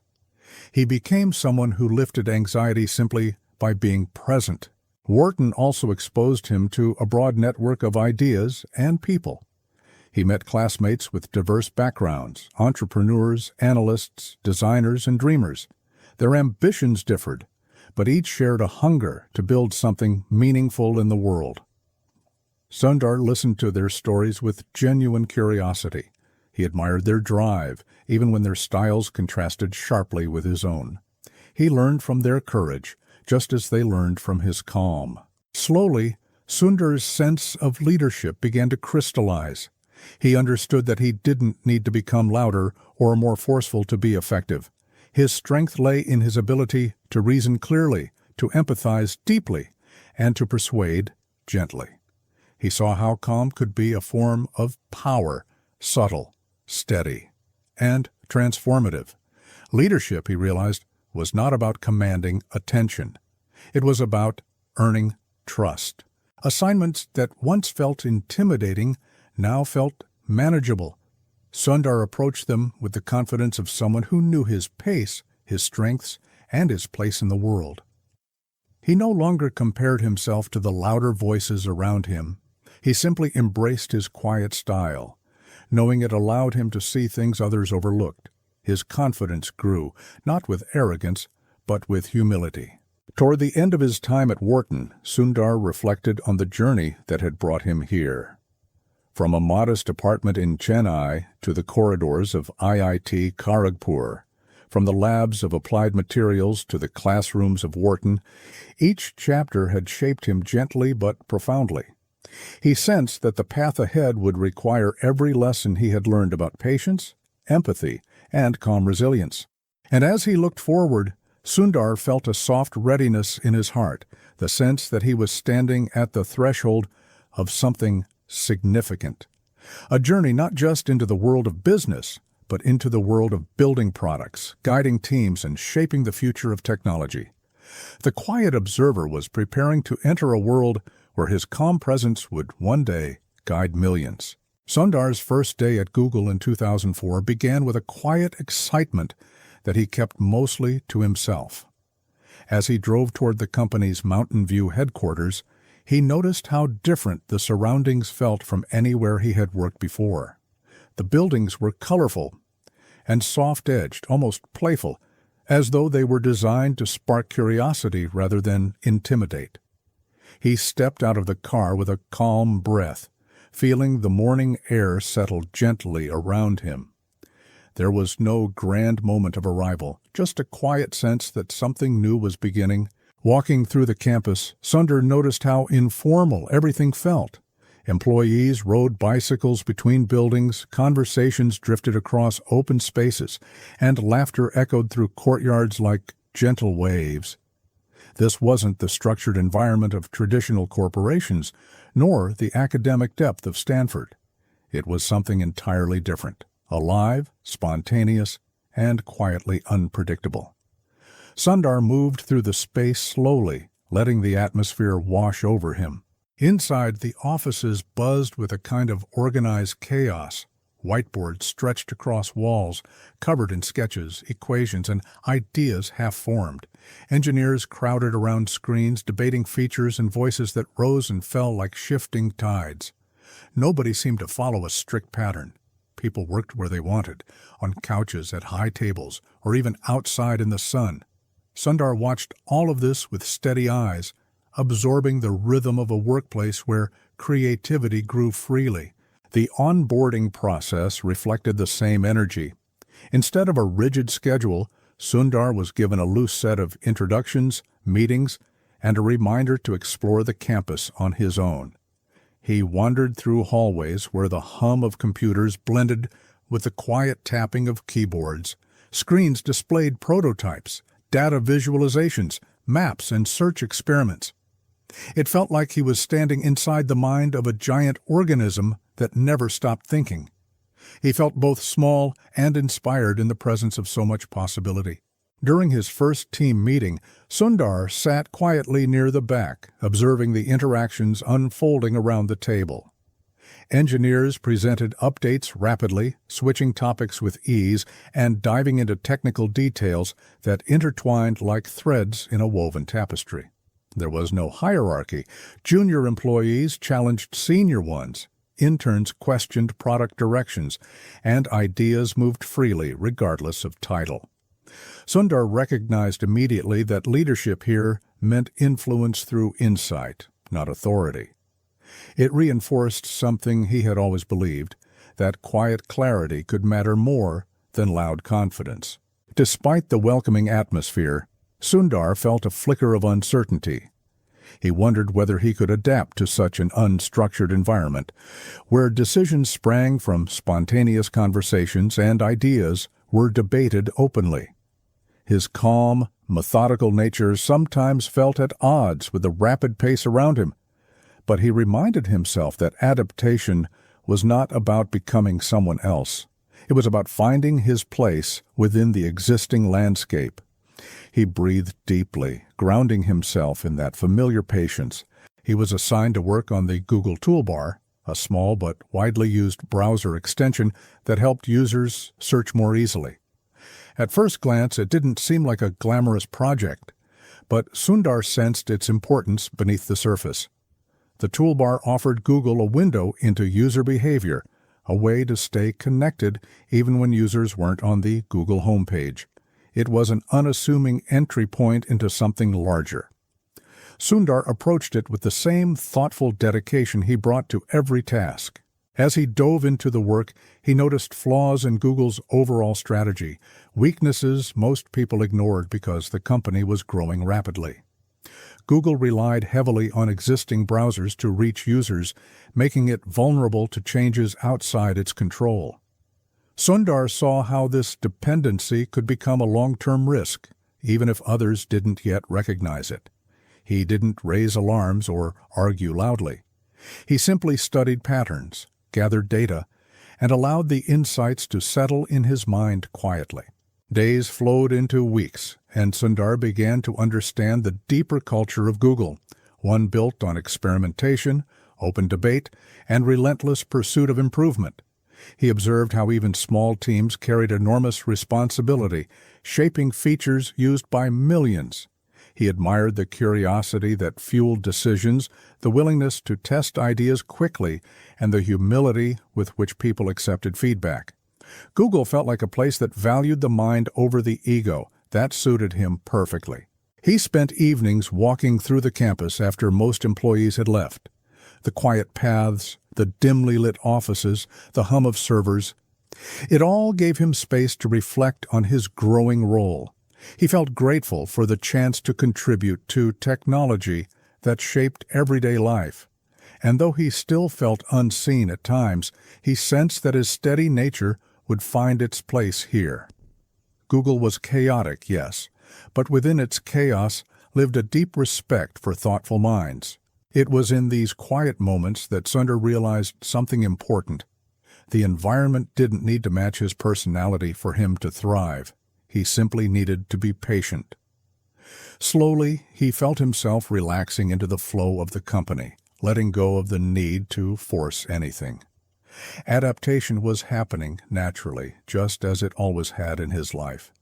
He moved forward with gentle steps, trusting that clarity would arrive like dawn, breaking over the horizon.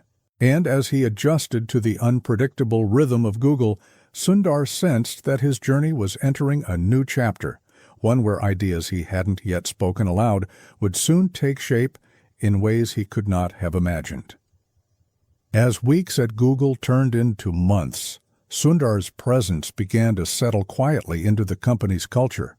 He became known not for loud contributions or dramatic announcements, but for the calm clarity he brought to complicated problems. When others became overwhelmed by technical obstacles or shifting product priorities, Sundar remained steady. He listened deeply, analyzed patiently, and offered solutions that were simple, thoughtful, and grounded in long-term vision. People began seeking him out, not because he demanded attention, but because he brought peace to chaos. Working on the Google toolbar deepened his understanding of how users interacted with the Internet. Sundar studied usage patterns, looked for inefficiencies, and considered how behavior might change over time. He realized that the toolbar was more than a convenience. It was a beacon signaling where Google needed to evolve. He noticed gaps between user needs and browser capabilities, observing how much of Google's success depended on decisions made by companies outside Google's control. This insight unsettled him, though he held it quietly as he continued improving the toolbar. Sundar's ability to remain composed during challenges made him a steady presence in meetings. When tensions rose or discussions grew heated, he brought conversations back to clarity through simple questions or thoughtful summaries. Colleagues appreciated this ability, even if they didn't always express it openly. His calmness made it easier for others to think. His patience made room for others to contribute. Slowly, his influence grew, not through authority, but through presence. In private moments, Sundar reflected on Google's dependence on external browsers like Internet Explorer and Firefox. He saw how easily small changes in those browsers could limit Google's reach or interfere with its services. The realization carried weight. He understood that Google's mission, to make information universally accessible, was vulnerable if the company couldn't control the environment in which users accessed the web. It was a quiet warning, one that others had not yet acknowledged. He gathered data, exploring how browser performance affected search speed, toolbar usage, and overall user experience. He noticed patterns that hinted at deeper weaknesses, slowness, instability, and inconsistencies that frustrated users. Though these problems weren't caused by Google directly, they affected Google profoundly. Sundar recognized the silent truth beneath the numbers. Google needed its own browser. A stable, fast, secure foundation that aligned with its long-term ambitions. But he didn't rush to propose it. He knew ideas needed time to grow. As he watched the data unfold, Sundar began sketching thoughts in notebooks, simple diagrams showing potential browser frameworks, performance improvements, and ways Google could shape the web more directly. These sketches were not formal proposals. They were seeds, forming quietly in his mind. He shared some of these observations with trusted colleagues, not with urgency, but with curiosity. Their responses varied, some intrigued, others doubtful. But Sundar remained steady, knowing that new ideas often entered the world quietly. Meanwhile, Sundar continued refining the Google toolbar. He pushed for improvements that made it faster and more reliable, believing that even small enhancements could shape user trust. His team appreciated his steady leadership, his willingness to guide rather than command. Under his influence, the toolbar grew in reach and functionality, becoming a key part of Google's early presence beyond its homepage. Sundar's reputation as a quiet problem solver solidified slowly, almost invisibly. He didn't seek recognition or promotions. He focused on clarity. When people presented him with complex challenges, he dissected them gently, removing unnecessary noise until only the essential question remained. This ability made difficult decisions feel manageable, even during moments of uncertainty. People walked away from conversations with him feeling calmer, clearer, and more grounded. The more Sundar studied Google's ecosystem, the more he realized how much potential lay hidden beneath the surface. Google could do more than respond to the web. It could shape it. It could build experiences that brought speed and simplicity directly into the hands of users. But the company needed someone who could present this vision patiently, persuasively, and with unwavering clarity.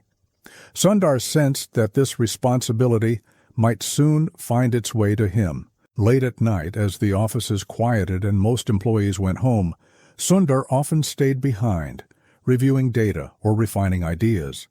These quiet hours reminded him of childhood evenings studying beside his father's workbench. The silence helped him think deeply, free from distraction. He felt connected to the calm that had always guided him. And each night, as he left the dimly lit hallways, he felt the slow, steady rise of a new idea taking form. He didn't know it yet, but the quiet insights he gathered, the weaknesses he noticed, the patterns he analyzed, the solutions he sketched, would soon lead him to one of the most significant decisions in Google's history. A decision that would transform not only the company, but the Internet itself. But for now, Sundar moved patiently, allowing the idea to grow, to breathe, and to find its moment.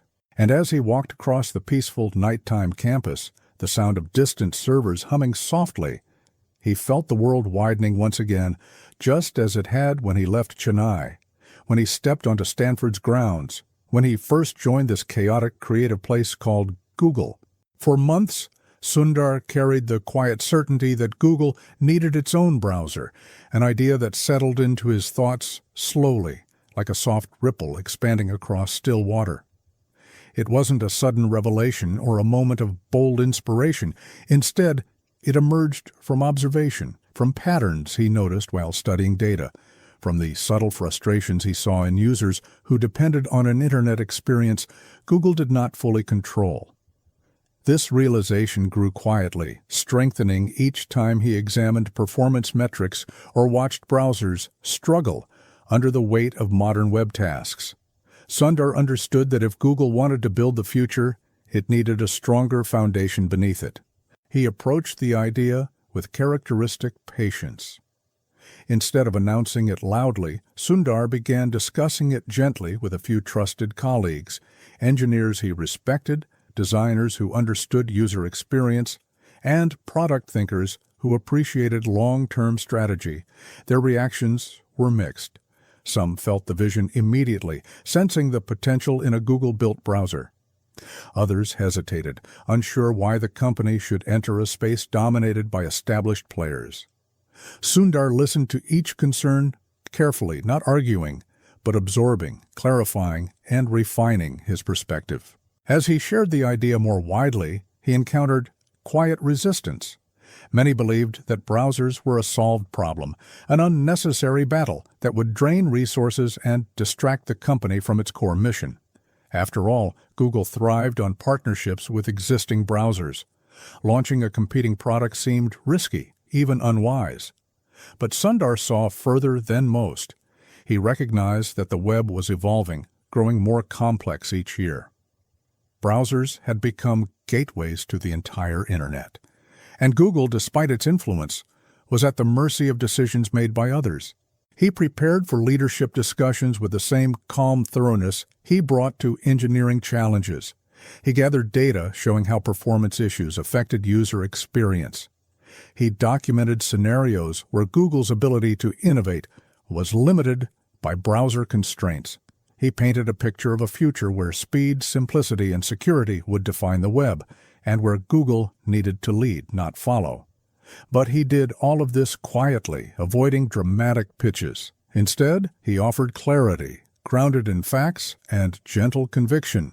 When the time came to present the idea to senior leadership, Sundar entered the room without theatrics.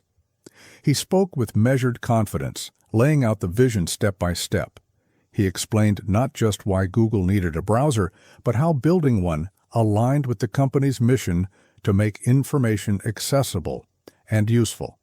He acknowledged the risks openly, yet framed them as challenges that could be met with thoughtful planning. His calm delivery stood in contrast to the magnitude of what he was proposing. At first, the reaction was hesitant. Some leaders questioned whether the project was worth pursuing, given the immense engineering effort required.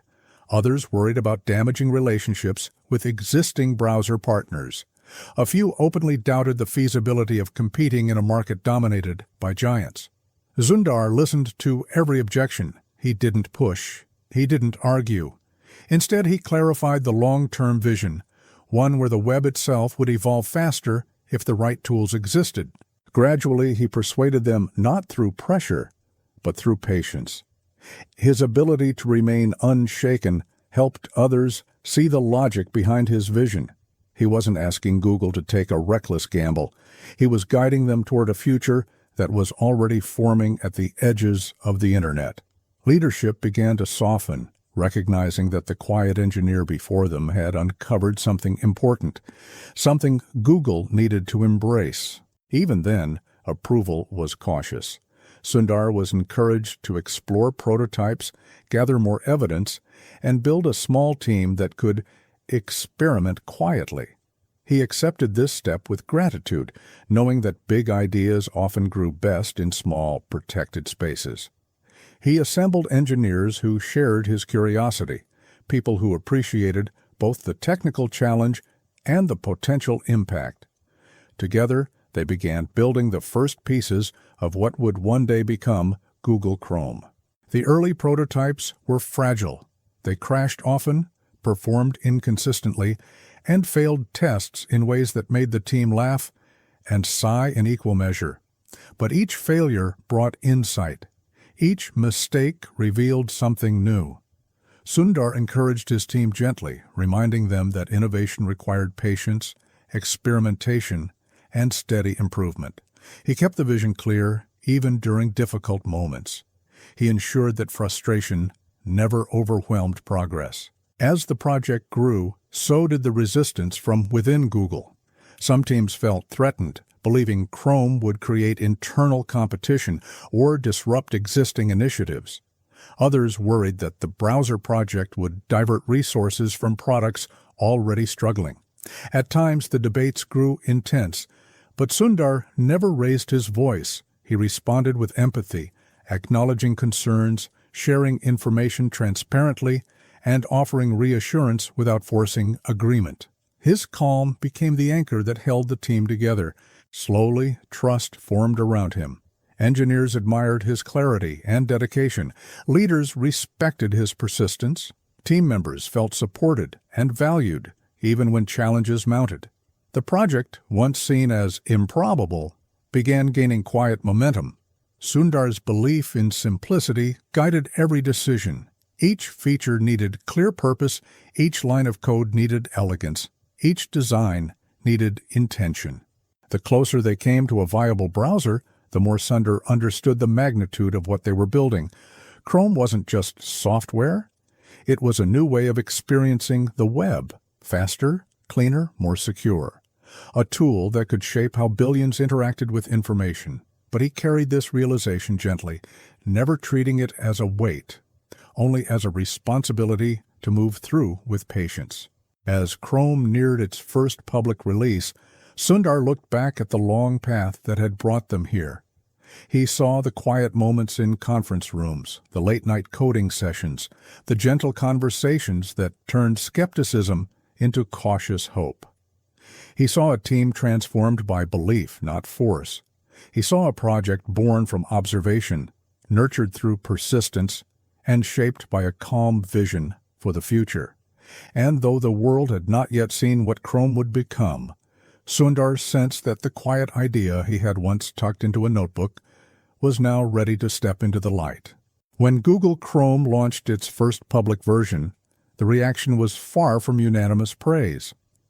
Many users were intrigued, but just as many were skeptical. Some dismissed it as unnecessary, a new browser in a space already crowded with established players. Others questioned Google's motives, wondering why a search company needed its own browser at all. Sundar watched this unfold with the same composure he brought to every part of his life. He didn't expect instant acceptance. He understood that new ideas often entered the world quietly, met first with confusion before curiosity. The early version of Chrome was fast, but it wasn't perfect. Crashes occurred unexpectedly, extensions were limited. Compatibility issues surfaced on websites that weren't ready for Chrome's new architecture. Engineers worked tirelessly to fix bugs, often sleeping little and spending long hours reviewing code. Sundar supported them gently, reminding them that progress came through iteration. He never demanded perfection. He simply encouraged steady improvement, one issue at a time. He attended post-launch meetings with calm clarity, analyzing feedback, identifying patterns, and guiding the next steps with thoughtful precision. He didn't blame or criticize. Instead, he acknowledged the difficulties openly, making space for engineers to express their concerns. This approach created a culture of trust. People felt safe admitting mistakes, knowing that Sundar valued honesty over appearance. Slowly, the team's confidence grew stronger. As updates rolled out, Chrome began to show its true potential. Its speed set new standards. Its clean, minimalist design offered something refreshing in a cluttered web world. Users noticed how pages loaded faster, how tabs behaved more reliably, how crashes in one tab didn't take down the entire browser. The innovations weren't flashy, they were subtle, thoughtful improvements that made everyday browsing smoother. Sundar believed deeply in these small enhancements, knowing they mattered more than bold features that added complexity. Still, adoption was gradual. Competing browsers held strong market share, and many users saw no reason to switch. But Sundar didn't measure success by immediate numbers. He measured it by the browser's direction, its growing stability, its improving performance, its expanding community of developers. He trusted that patience, as always, would reveal the outcome. Chrome was built to evolve, not to dominate overnight. Internally, some teams questioned whether Chrome was worth the investment. The browser required constant updates, endless testing, and significant engineering resources. Sundar responded to these doubts gently, presenting long-term projections that showed how control over the browsing experience could shape Google's future. He explained that Chrome wasn't just a browser. It was a platform for innovation, a foundation that would allow Google to design experiences unrestrained by external limitations. His calm conviction slowly won people over. As Chrome matured, its influence began to spread. Developers appreciated its stability and speed. Users noticed how effortlessly it handled modern websites. The web itself began evolving in response to Chrome's capabilities, embracing standards that supported faster, cleaner experiences. Sundar observed these changes with quiet satisfaction. He wasn't proud in a loud, celebratory way. Instead, he felt grateful that a project once met with skepticism was now shaping the digital world. The turning point came when Chrome surpassed its early performance goals. Usage increased steadily, climbing month after month as more people recognized its value. Soon, Chrome was no longer an experiment. It was a trusted tool used by millions. Sundar watched the adoption curve rise slowly, steadily, like a tide coming in without making a sound. He felt the same calm pride he had felt at each milestone in his life, pride built not from noise, but from dedication. As Chrome grew, Sundar remained focused on improvement. He continued to guide the team with patience, ensuring that the browser remained fast, reliable, and user-focused. He encouraged developers to challenge assumptions, experiment with new ideas, and refine features until they felt seamless. He believed deeply in constant evolution, knowing that the web would never stop changing. Chrome needed to grow with it. Years later, Chrome would become the world's most widely used browser, shaping everything from web standards to software design. But Sundar never treated this outcome as a personal victory. To him, Chrome's success belonged to everyone who had contributed, every engineer, designer, tester, and user who had believed in the browser when it was still fragile. His leadership had guided the project gently, like a steady hand steering a ship through uncertain waters. Through Chrome, Sundar proved something profound, that quiet conviction could change the world just as powerfully as bold declarations, that patience could reshape entire industries, that simplicity, when pursued with care, could become revolutionary. And as Chrome soared, Sundar continued moving through Google with the same gentle presence, never loud, never hurried, always steady. He sensed that another chapter was waiting for him, one that would test his calm leadership even further. But for now, he simply stood in the quiet of his office one evening, watching Chrome's metrics rise on the screen, feeling a soft gratitude settle into his heart. A gratitude for the journey, for the team, and for the quiet idea that had transformed the world. As Chrome continued its quiet rise across the internet, Sundar found himself stepping into a broader role within Google. He was asked to oversee not only the browser, but also Google Apps, an expanding suite of tools used by millions around the world. The responsibility grew heavier, but Sundar carried it the way he carried everything else, gently, deliberately, and without losing the calm presence that had always defined him. He understood the trust placed in him, and he treated that trust with quiet respect. His world, once centered on a single product, now widened into an ecosystem of interconnected experiences. Leading Chrome and apps required more than technical expertise. It required understanding people, their motivations, their frustrations, their hopes for the products they built. Sundar approached his teams with openness, inviting them to express ideas freely. He encouraged engineers to speak honestly, even when they disagreed. He believed that clarity emerged when people felt safe, and that innovation flourished only when ego stepped aside. Slowly, he built an environment where trust formed naturally like gentle roots spreading through soft soil. The teams working under him soon recognized that Sundar's leadership style was different from what they were used to. He didn't command attention when he entered a room. He didn't force decisions through authority or raise his voice to assert control. Instead, he guided discussions with quiet questions, questions that made people pause, think, and uncover new perspectives. His softness didn't weaken his leadership. It deepened it. People felt heard. They felt valued.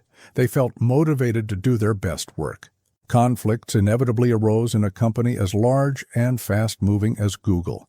Engineers debated architectures, designers argued over interfaces, and product managers expressed concerns about direction.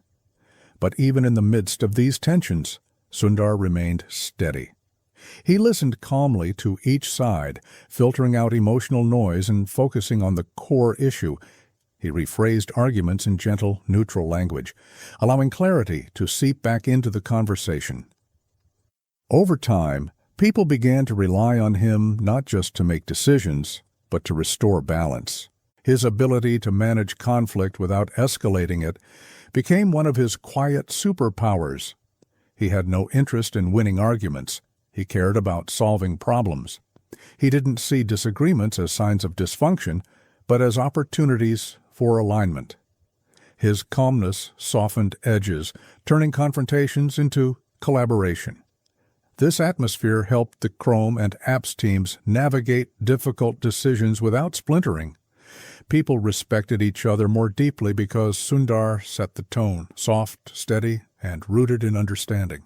Under his leadership, Chrome continued to improve, evolving with the web and driving performance standards for the entire industry. Google Apps also matured. Gmail, Docs, and Sheets became more reliable, more intuitive, and more essential to daily life.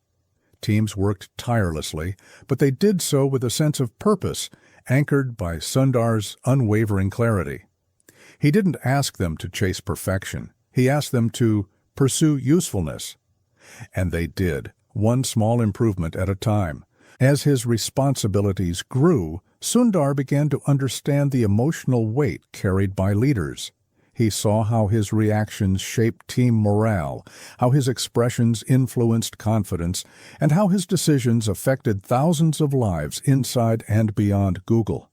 Yet he never allowed pressure to cloud his judgment. He maintained a rhythm of reflection, quiet moments in his office after long meetings, slow evening walks through the campus, or thoughtful pauses before responding to difficult emails. These habits protected his clarity, preventing stress from overwhelming him. People across Google began calling him the Quiet General. It wasn't a formal title, it was a feeling. Sundar led armies of engineers and designers, but he did so without force. His generalship was not loud or demanding. It was grounding, stable, almost serene. He didn't need authority to command loyalty. His calm inspired it naturally. But with rising responsibilities came rising challenges. Google was expanding rapidly, and internal disagreements grew with it. Some teams feared that the integration of Chrome and apps would create pressure on their roadmaps. Others worried that Sundar's growing influence might shift company priorities. He navigated these concerns gently, acknowledging the fears without amplifying them. He explained decisions with clarity, offering transparency even when answers were complex. His honesty earned him trust, even from those who initially doubted him. Sundar's leadership philosophy deepened through these experiences. He learned that influence was not about convincing others through forceful arguments. It was about creating space for people to see the truth themselves. He learned that leaders didn't need to stand above others. They needed to stand among them.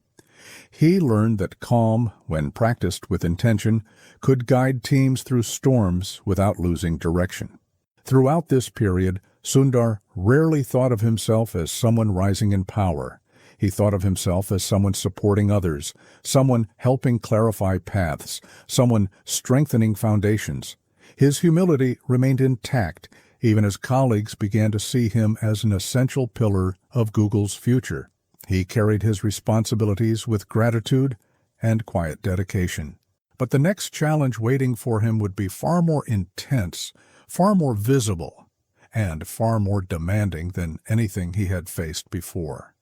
It would come suddenly, arriving not through a promotion announcement, but through a shift inside Google that few expected, the call to lead Android, and with it, the weight of the world's largest mobile ecosystem. The day Sundar learned he would be taking responsibility for Android began like any other. A quiet morning, a calm commute, a series of meetings unfolding with familiar rhythm. He wasn't expecting a major shift, nor was he seeking one. But when leadership approached him with the news, the world around him seemed to pause. Android, the operating system powering the majority of smartphones across the globe, needed new guidance. Andy Rubin, its passionate and intense creator, was stepping aside, and Google wanted Sundar to lead. The weight of this request settled over Sundar gently, but firmly. Android wasn't just another product. It was a vast ecosystem, spanning hardware partners, carriers, developers, manufacturers, and billions of users. It carried enormous influence, driving the mobile world's direction. It held the potential to shape humanity's relationship with technology. Sundar understood the magnitude of the task not through panic, but through quiet recognition. This was not a position of prestige. It was a responsibility of profound scale. Many within Google were surprised by the decision. Andy Rubin's style was bold, intense, and visionary, while Sundar's was calm, steady, and deeply collaborative. Some wondered whether Sundar's soft-spoken leadership could guide a platform as chaotic and fast-moving as Android. Others doubted whether partners, especially hardware manufacturers, would trust someone who led through listening rather than commanding.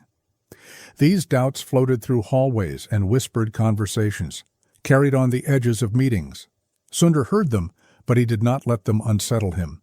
He approached the transition gently, beginning with listening to the Android team's concerns, listening to partner frustrations, listening to the engineers who had lived inside the complexities of the platform for years. He didn't rush into making changes. He didn't arrive with grand declarations. Instead, he observed patterns, identified recurring issues, and looked for places where clarity could replace confusion. Android at that time was powerful but fragmented. Sundar sensed that its greatest need was cohesion. The first weeks were intense. He attended meetings that stretched late into the evening, absorbing the vast web of challenges Android faced. Fragmentation across devices made updates difficult.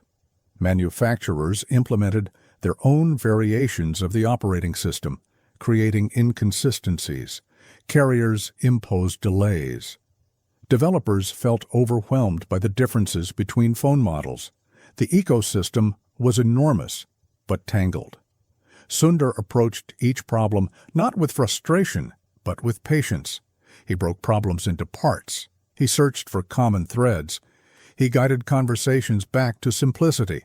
Inside Google, some teams worried that Android's aggressive innovation pace would slow under Sundar's calm leadership. But the opposite happened. His steady presence reduced anxiety. Engineers who once felt pressured began working with clearer focus. Tensions between teams softened as Sundar mediated discussions with empathy. Instead of pushing harder, he asked questions that clarified the core purpose of each decision. The platform didn't slow down. It found direction. Sundar also strengthened relationships with hardware partners. He traveled to meet them, sitting in quiet conference rooms where executives expressed frustrations that had accumulated over the years. He listened without defensiveness, taking notes, asking follow-up questions, and acknowledging pain points without making promises he couldn't keep. His humility surprised them. His clarity impressed them. Soon, manufacturers began to trust him, not because he demanded their respect, but because he earned it through consistency. As Android stabilized under his leadership, updates became smoother and more predictable. Compatibility improved.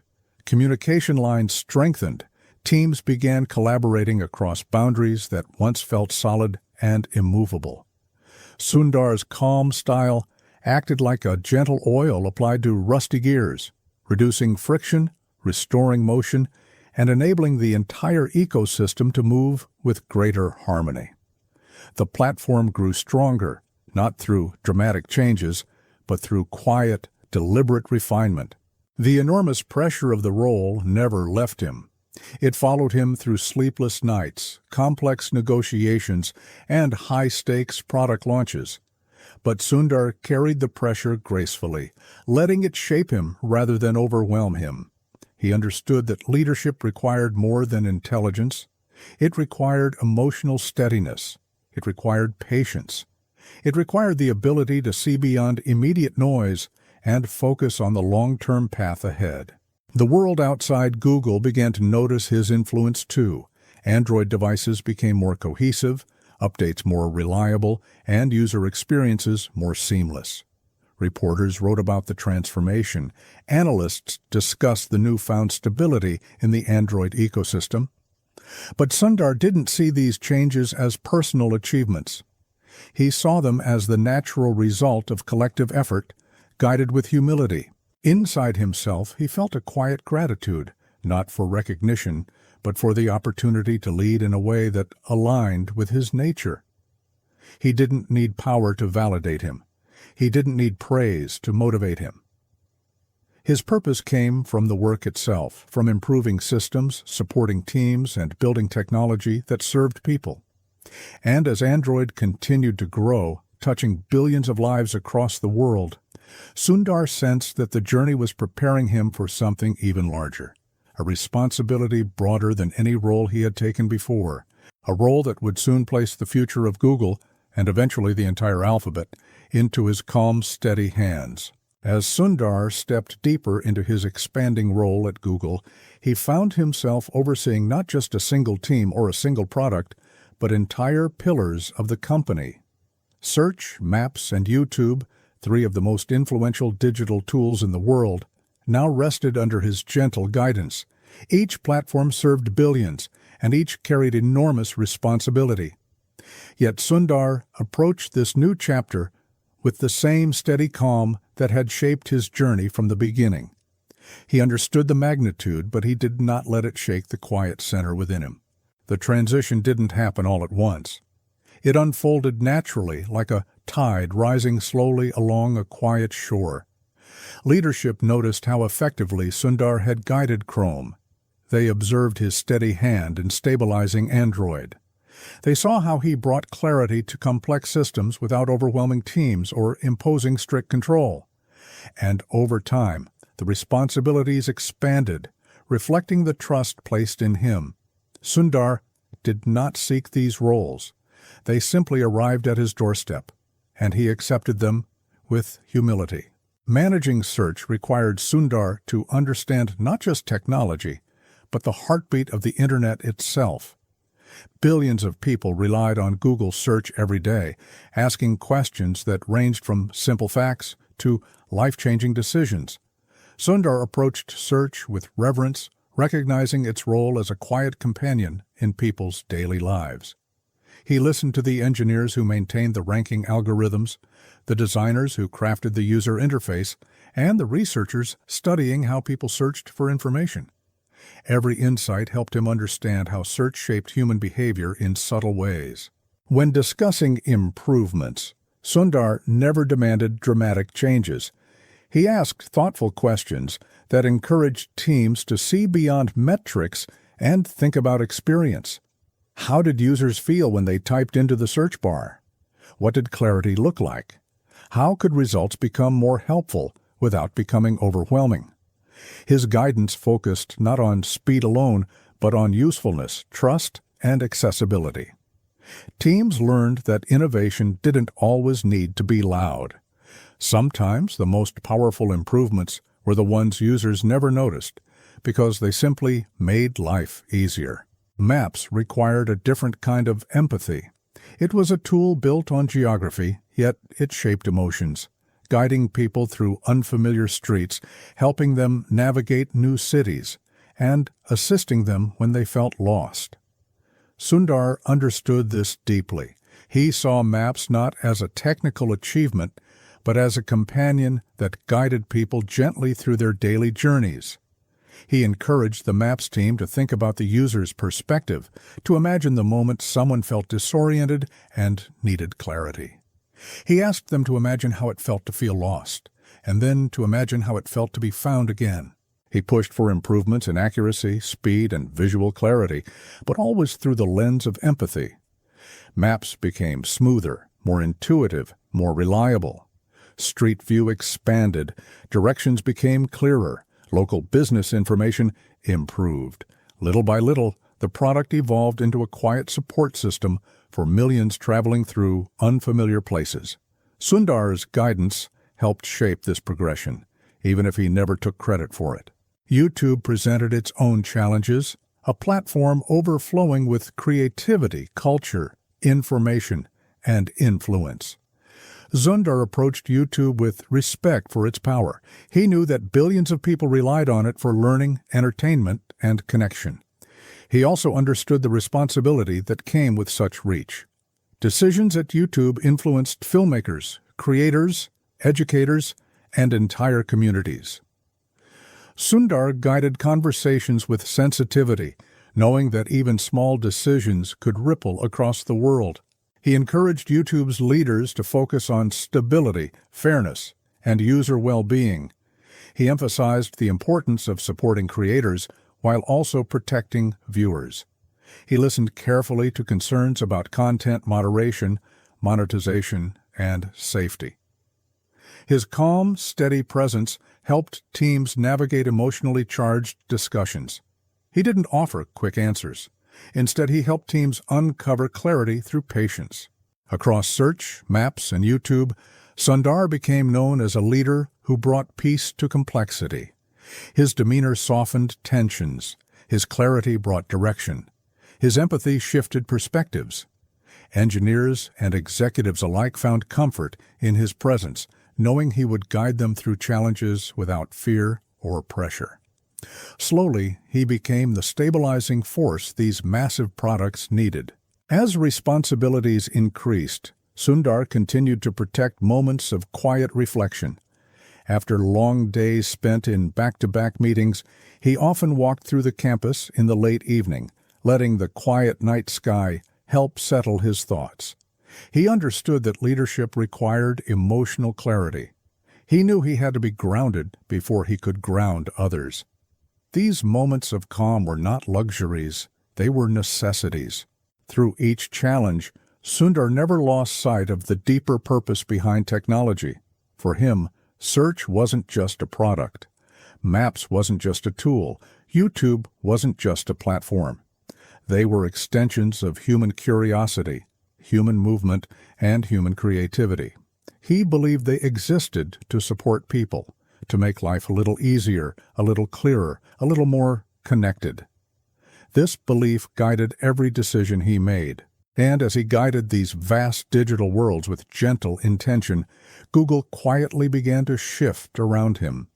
Teams saw him not just as a leader, but as a source of stability, someone they could rely on in uncertain times. His influence grew not through force, but through consistency, not through bold declarations, but through quiet conviction. But beneath the surface, a new challenge was forming, one not of technology, but of leadership at the very top of the company. Internal dynamics were shifting. Founders were stepping back. Pressure was rising. And Sundar, without asking for it, was becoming the person everyone turned to. As Sundar took on more responsibility, Google itself was undergoing subtle yet profound changes. The company had grown from a scrappy startup into a global titan, with teams stretched across continents, competing priorities emerging daily, and the weight of public scrutiny deepening each year. With growth came complexity. With complexity came tension. And with tension came the need for someone who could hold the company steady. Sundar became that person not through ambition, but through the calm clarity he brought to every room he entered. Larry Page and Sergey Brin, the visionary founders who once guided Google's every step, began spending less time immersed in day-to-day operations. Their hearts still lived in innovation, invention, and exploration, but the operational demands of the company had grown too large to balance with their creative pursuits. Slowly, they began stepping back from the constant rhythm of meetings and decisions. Their retreat was gradual, not dramatic, but its effects rippled quietly through the organization. As leadership gaps formed, Sundar's presence filled them naturally. People didn't assign him responsibility through title. They gravitated toward him because he brought stability. When disagreements surfaced between departments, Sundar mediated with patience. When teams felt overwhelmed by the pace of change, Sundar listened and helped them find clarity. When decisions required consensus, he guided discussions gently until alignment emerged. His influence expanded not through authority, but through trust. Yet internal politics intensified. Different leaders had different visions. Some prioritized rapid innovation, others prioritized revenue, others prioritized long-term infrastructure. As pressure increased, voices grew louder and disagreements more pointed. The quiet harmony of earlier years began to fray. But through it all, Sundar remained a calm center, steady, thoughtful, and deeply grounded. Colleagues began relying on him instinctively during moments of tension.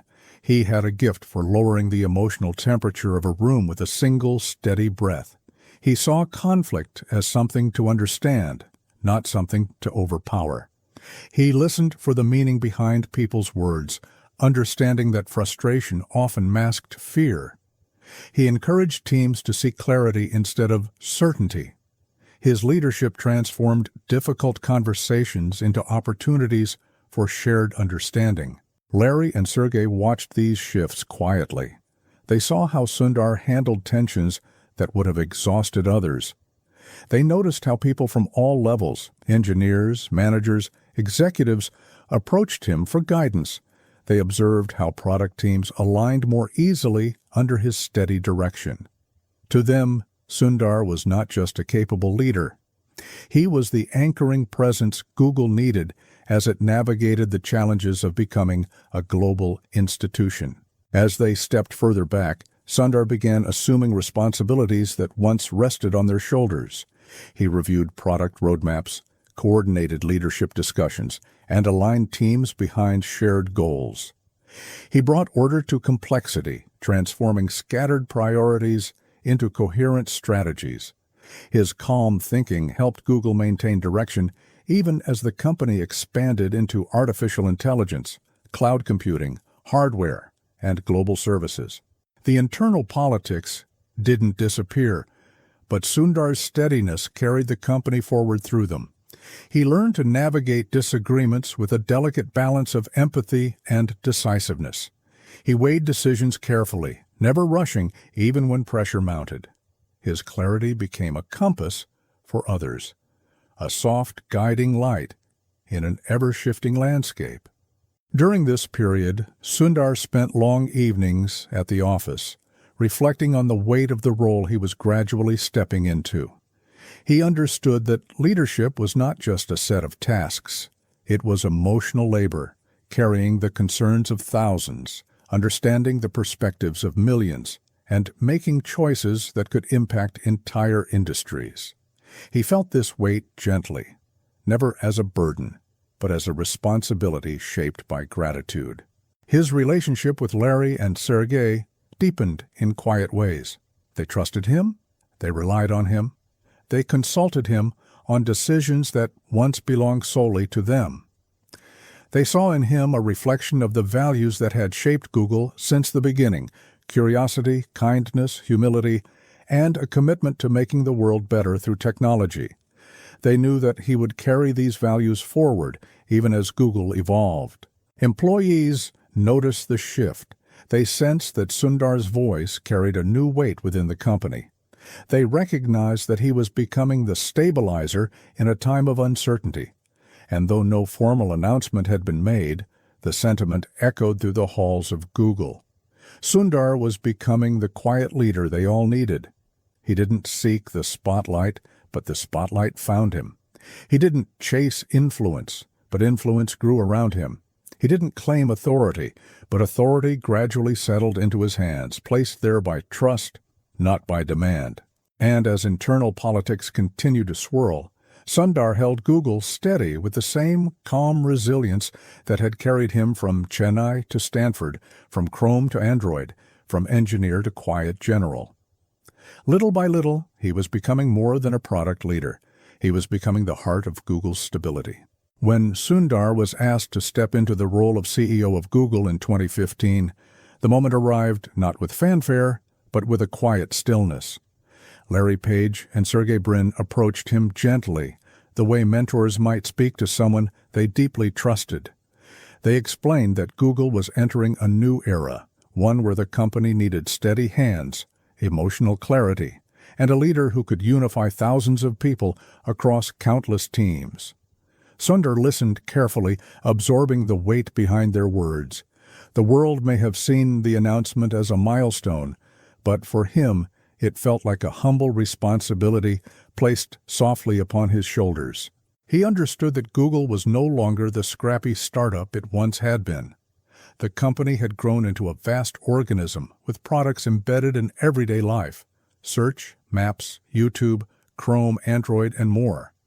Each one carried its own universe of engineers, leaders, and challenges. And beneath the surface, tensions had begun to accumulate. Teams sometimes competed for resources. Visions occasionally clashed. Priorities shifted rapidly, leaving people uncertain. Sundar sensed this complexity long before being named CEO, but stepping into the role made the weight of it more visible. His first days as CEO were marked by quiet observation. He walked through campus hallways that looked familiar and yet felt different. The same sunlight filtered through the same windows. The same bicycles leaned against the same racks. The same energy hummed through the offices. But now every decision, every conversation, every moment carried a new layer of responsibility. Sundar didn't let it overwhelm him. He simply breathed through it, letting his internal calm expand to fill the space around him. He knew the company needed alignment, clear direction, steady leadership, and a unifying presence that could bring teams back to a shared purpose. Google had become a place where innovation moved faster than structure, creating a sense of fragmentation that grew quietly over the years. Some teams felt unheard, others felt overextended. Leadership styles varied widely, sometimes creating friction instead of collaboration. Sundar saw all of this with gentle clarity, not as criticism, but as an opportunity to rebuild harmony. He began meeting leaders from every major department, often choosing one-on-one conversations over large group discussions. These meetings weren't about issuing commands or setting new rules. They were about listening to concerns, aspirations, frustrations, and hopes. Sundar asked questions that went beyond metrics and deadlines. He wanted to understand how people felt. He wanted to understand where trust had frayed, where anxiety had grown, where alignment had drifted. His quiet listening became the first step toward healing the company's internal fractures. During executive meetings, he introduced a different kind of rhythm. Instead of rapid-fire debates, he encouraged thoughtful reflection. Instead of pushing for immediate decisions, he allowed space for careful consideration. His presence softened the tone of discussions, making room for honesty without defensiveness. Leaders who once approached meetings with tension began approaching them with clarity. They realized that Sundar was not there to judge them. He was there to unify them. Google's global employees responded to his leadership with a sense of relief. They felt grounded by his steady voice during all-hands meetings. They appreciated his transparency, how he acknowledged challenges without sugarcoating them, and how he shared roadmap updates with calm confidence. For many, Sundar became a reminder that leadership did not need to be loud to be strong. It could be soft, it could be patient, it could be rooted in humility. But the inherited challenges remained real. Google's size made communication difficult. Teams felt stretched across time zones.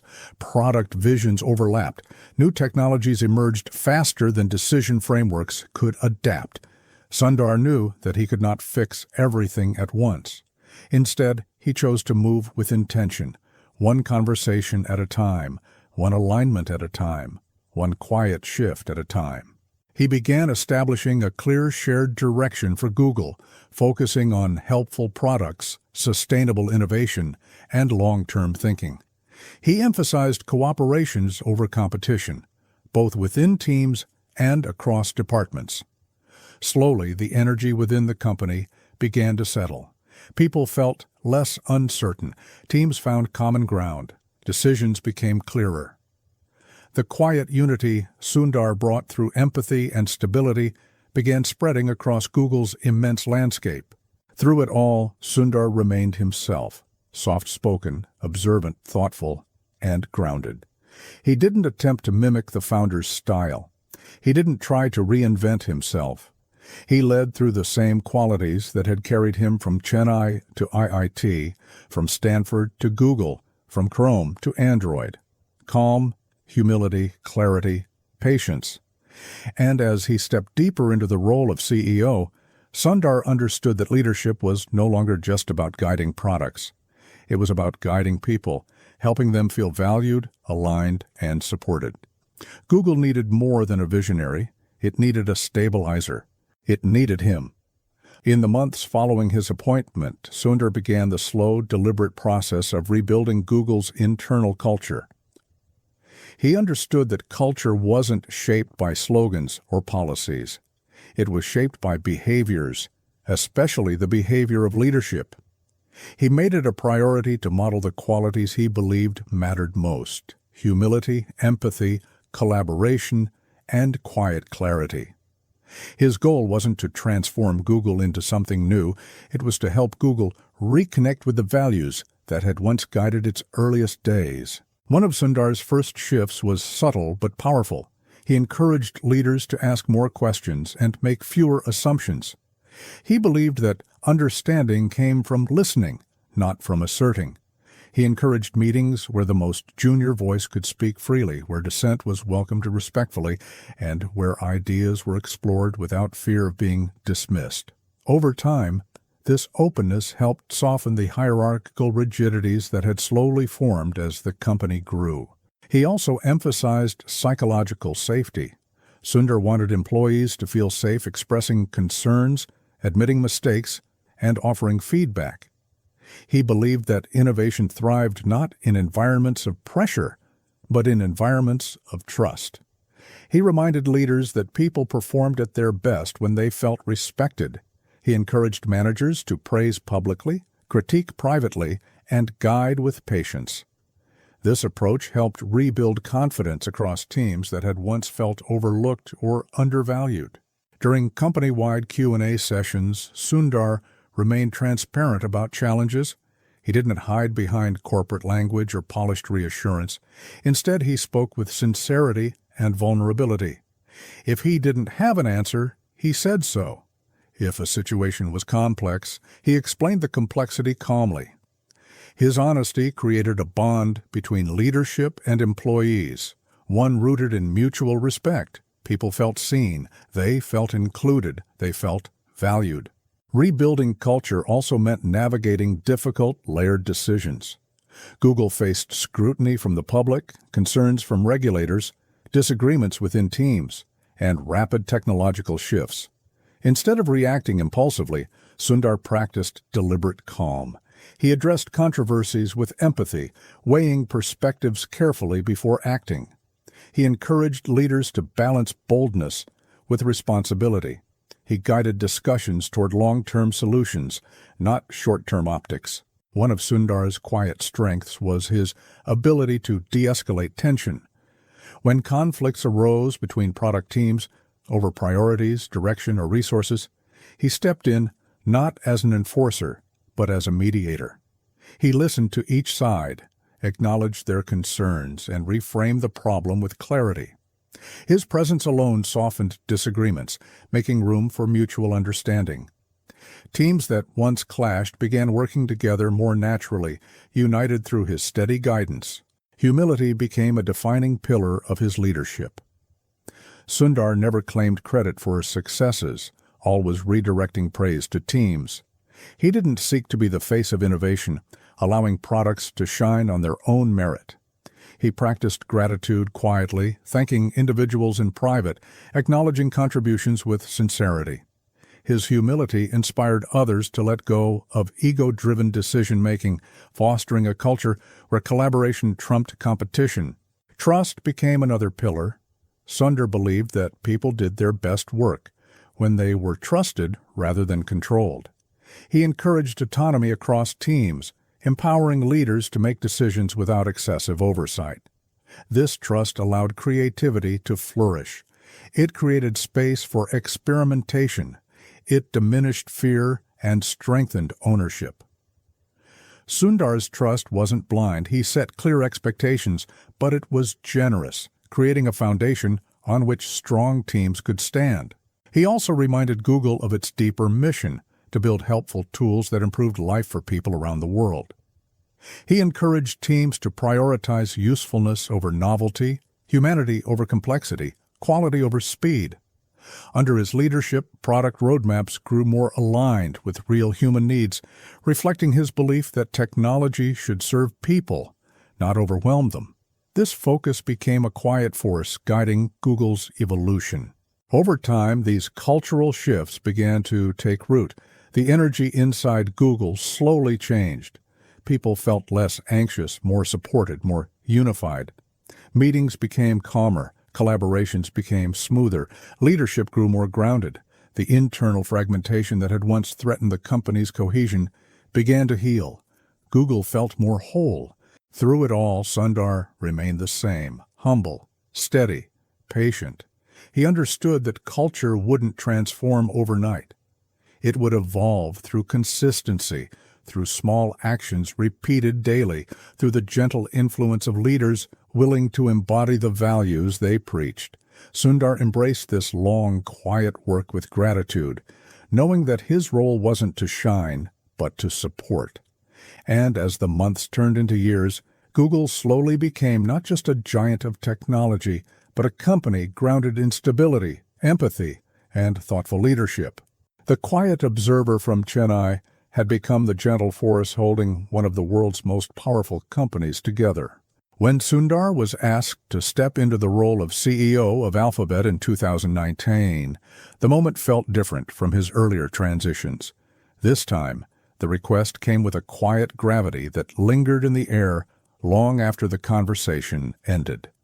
Alphabet was no longer just Google. It was a constellation of companies, each moving in its own orbit, each pursuing its own vision of the future. The complexities were vast, the expectations immense, and the scope unprecedented. Sundar listened carefully, his calm presence steady, even as the magnitude of the role began to reveal itself. The announcement came quietly, yet the world reacted with intensity. News outlets around the globe reported on the shift, analysts debated the implications, and industry leaders speculated about Google's next chapter. But inside Sundar, the transition felt introspective rather than public. He thought about his parents in Chennai, about the modest apartment where his journey began, about the long, patient path that had carried him to this moment. He didn't feel triumphant. He felt grateful and responsible. Alphabet's structure was designed to house both established businesses and experimental ventures. Google remained the core, but beyond it lived companies focused on self-driving cars, healthcare, smart cities, biotechnology, and artificial intelligence research. Each had its own leadership, its own challenges, and its own dreams. Sundar understood that leading Alphabet meant guiding not just one company, but an ecosystem of ambition. It required clarity without rigidity, structure without suffocation, oversight without intrusion. On his first day as Alphabet CEO, Sundar spent the morning walking across the campus in quiet reflection. The buildings looked familiar, yet their significance felt different now. He paused near the courtyard where engineers gathered for outdoor lunches, noticing the soft noise of bicycles passing in the distance. He realized that leadership at this scale wasn't about commanding attention. It was about supporting thousands of minds working toward the future. It was about holding space for possibility. He began by meeting the leaders of each Alphabet company, listening to their visions, their challenges, and their hopes. He didn't impose changes. He didn't restructure teams. He simply listened, learning the rhythm of each organization, understanding what made them unique. His calm, thoughtful questions helped leaders articulate their priorities with more clarity. They felt seen by a CEO who did not overshadow their work, but gently amplified their direction. Internally, Google employees felt reassured. Many had worried that Alphabet's creation years earlier had produced distance between leadership and day-to-day product life. But with Sundar at the top of both Google and Alphabet, there was a renewed feeling of unity. Decisions that once required multiple layers of coordination now flowed more easily. Sundar's presence brought coherence, reducing confusion and realigning goals across the organization. Alphabet's responsibilities extended beyond products. The company sat at the center of global conversations about privacy, data, artificial intelligence, labor practices, competition, and societal impact. Political pressure grew from multiple countries, each with its own demands. Regulators scrutinized every move, every acquisition, every launch. It would have been easy for a leader to feel overwhelmed by the weight of such expectations. But Sundar approached these pressures the same way he approached everything, with patience, clarity, and humility. He recognized that Alphabet was no longer just a technology company. It had become part of the world's infrastructure, influencing education, communication, commerce, and information itself. Sundar held this truth gently, acknowledging both its potential and its responsibility. He believed that leadership at this level required a moral compass, not just strategic thinking. He encouraged teams to consider long-term consequences, to design ethically, and to build technologies that respected people's dignity. In meetings with government officials around the world, Sundar maintained calm even when conversations grew tense. He listened to concerns without defensiveness, addressed misunderstandings with gentle clarity, and expressed Google's viewpoint without aggression. His soft-spoken tone often eased tension, creating space for collaboration instead of confrontation. Though not every discussion ended in agreement, many ended in mutual respect. Within Alphabet, Sundar began quietly aligning the structure toward clarity and focus. He encouraged experimental projects to define their purpose more precisely. He supported research groups that needed stability to innovate responsibly. He strengthened partnerships between teams that once operated in isolation. These shifts weren't dramatic. They weren't announced loudly. They unfolded slowly, like threads being woven into a more coherent tapestry. He also understood that Alphabet's success depended on the well-being of its people. He emphasized mental health, work-life balance, ethical leadership, and cultural health. He encouraged managers to lead with empathy, reminding them that innovation was not fueled by burnout but by clarity and rest. These reminders were subtle, but they shaped the emotional landscape of the company profoundly. As months passed, Sundar found himself carrying the rhythms of Alphabet's heartbeat. He sensed when teams felt discouraged, and he stepped in to offer reassurance. He noticed when projects needed direction, and he clarified vision. He recognized when leaders needed encouragement, and he offered quiet words of support. His leadership did not rely on charisma. It relied on presence. And as he guided Alphabet through this new chapter, with its global pressures, internal complexities, and growing responsibility, Sundar felt something familiar within himself, a sense of calm, a sense of purpose, a sense of alignment. The world around him had changed. But the quiet boy from Chennai, the observer, the listener, the patient learner, remained at the center of everything he had become. As Sundar settled into his role leading Alphabet, the global environment around technology grew increasingly turbulent.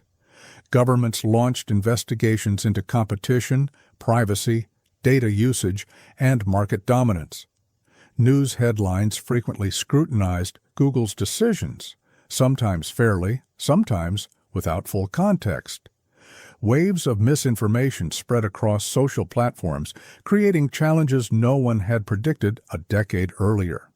Through it all, Sundar remained steady, his calmness becoming a quiet anchor in a world shifting faster than ever.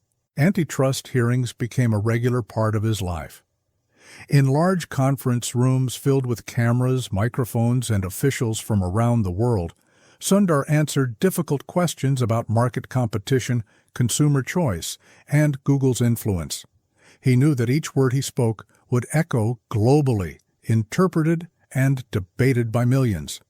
Yet he approached every hearing with the same measured tone, never defensive, never combative, always patient. His steady voice contrasted sharply with the intensity of the moment, offering a kind of quiet reassurance even to those questioning him.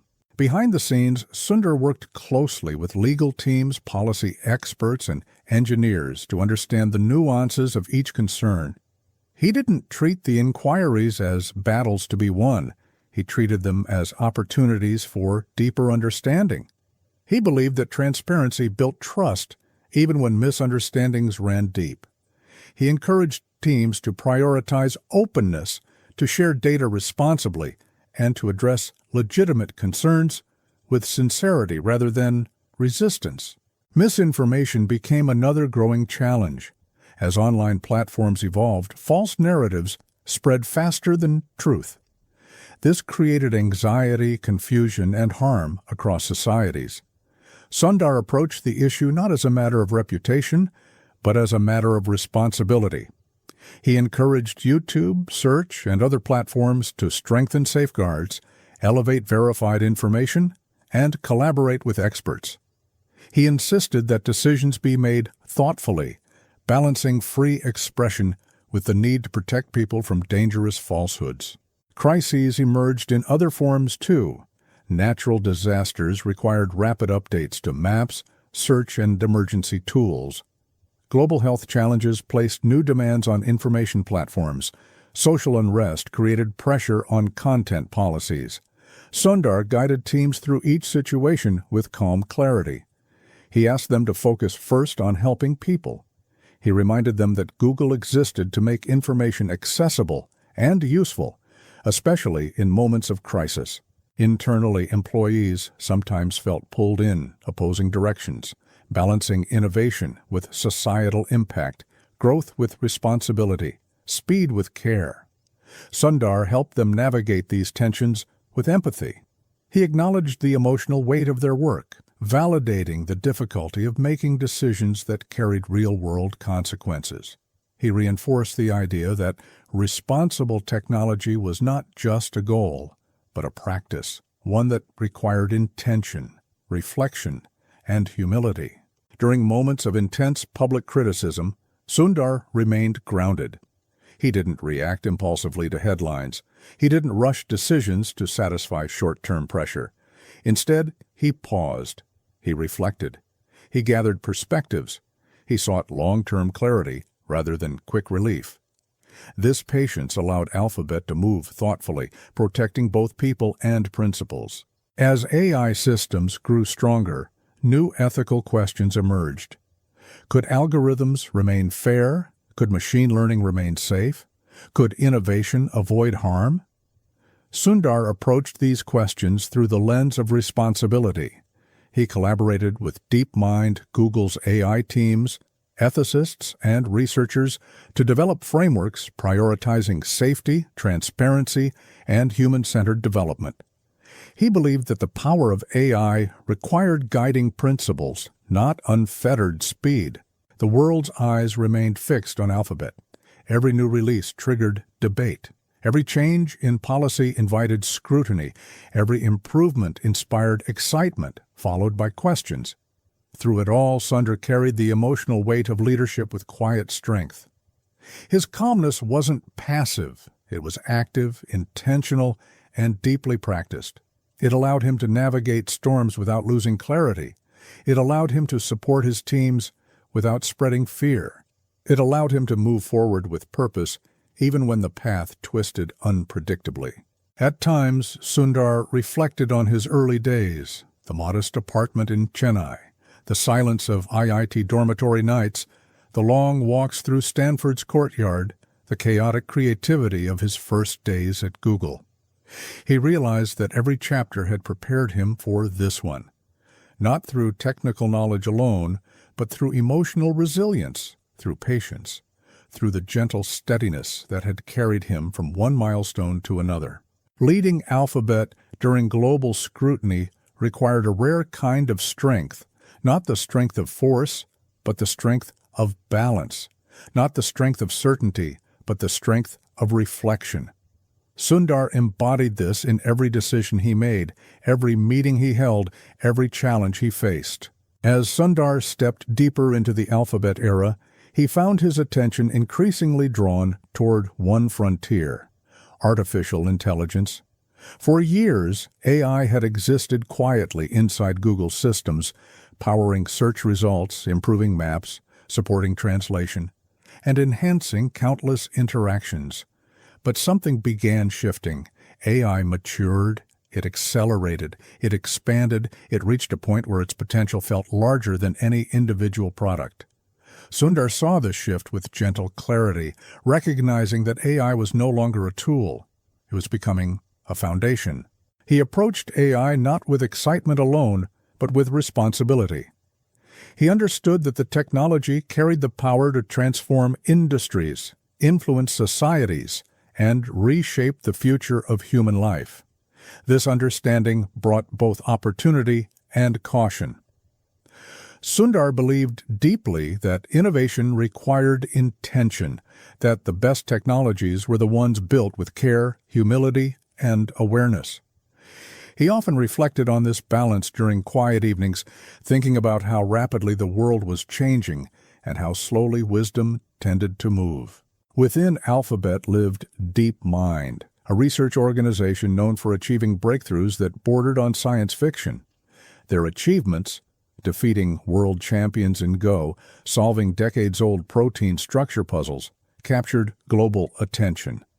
Yet what impressed Sundar most was not their achievements, but the philosophy guiding them. DeepMind valued safety, ethics, and the long-term welfare of humanity. These values aligned seamlessly with his own, and so, instead of controlling them from a distance, Sundar sought partnership built on mutual respect. He met frequently with DeepMind's leaders, listening to their concerns and their hopes for the future of AI. Their discussions were never rushed. They spoke about alignment, fairness, transparency, and the delicate responsibility of creating systems that could learn faster than humans. Sundar asked thoughtful questions not about profit, but about impact. He wanted to understand how AI could be steered gently rather than forced into directions shaped solely by market pressure. These conversations helped shape a shared philosophy of restraint and optimism. Inside Google, Sundar encouraged teams to approach AI with the same sensitivity. He emphasized the need to evaluate not just what AI could do, but what it should do. He guided teams to incorporate ethical reviews into their design process, to build safeguards that prevented unintended consequences, and to collaborate with researchers who understood the nuances of human behavior. His approach built a culture where responsibility was not an afterthought. It was part of the design. The integration between Google's practical AI and DeepMind's research-driven AI grew stronger under his leadership. Sundar ensured that the collaboration wasn't purely technical, but philosophical. He wanted both organizations to move as one, guided by shared values, mutual respect, and a long-term view of human-centered innovation. His calm steadiness helped bridge differences between the companies, allowing them to innovate without losing sight of what mattered most. At global conferences, Sundar spoke softly about AI's potential. He didn't paint dramatic visions of machines taking over daily life. He spoke instead about helpfulness, how AI could simplify tasks, increase access to information, support scientific discovery, and improve healthcare. His message centered on partnership between humans and technology, not replacement. His tone remained steady, even when faced with questions about job displacement, privacy, or bias. He answered with empathy, acknowledging uncertainty while offering clarity. The world watched closely as AI evolved. Some celebrated its potential, others feared its consequences.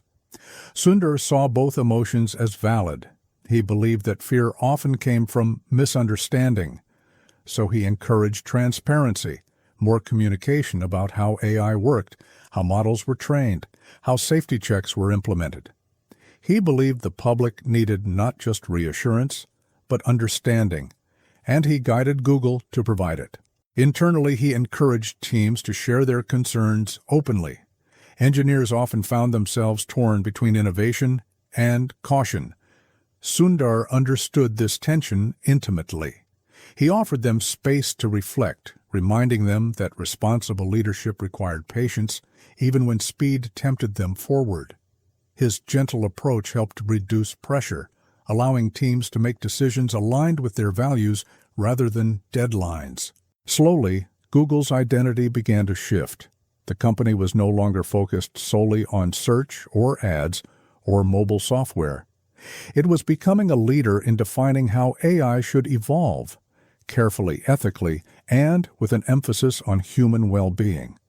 This transformation wasn't loud. It wasn't announced in bold headlines.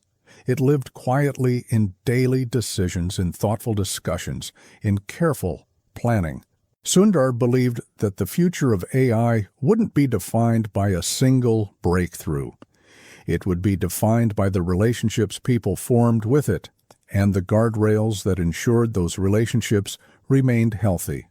His leadership created space for this thoughtful evolution, guiding Google and DeepMind toward a vision where technology lifted people gently, rather than pulling them forward too fast. And as he watched AI expand across industries, from healthcare to transportation, from education to scientific research, Sundar felt a soft, steady awareness that this chapter of his leadership required not boldness, but care, a care he had been practicing his entire life. As AI became central to Alphabet's evolution, Sundar realized that the company needed more than technical advancement. It needed a renewed identity, one grounded not in disruption or dominance, but in helpfulness.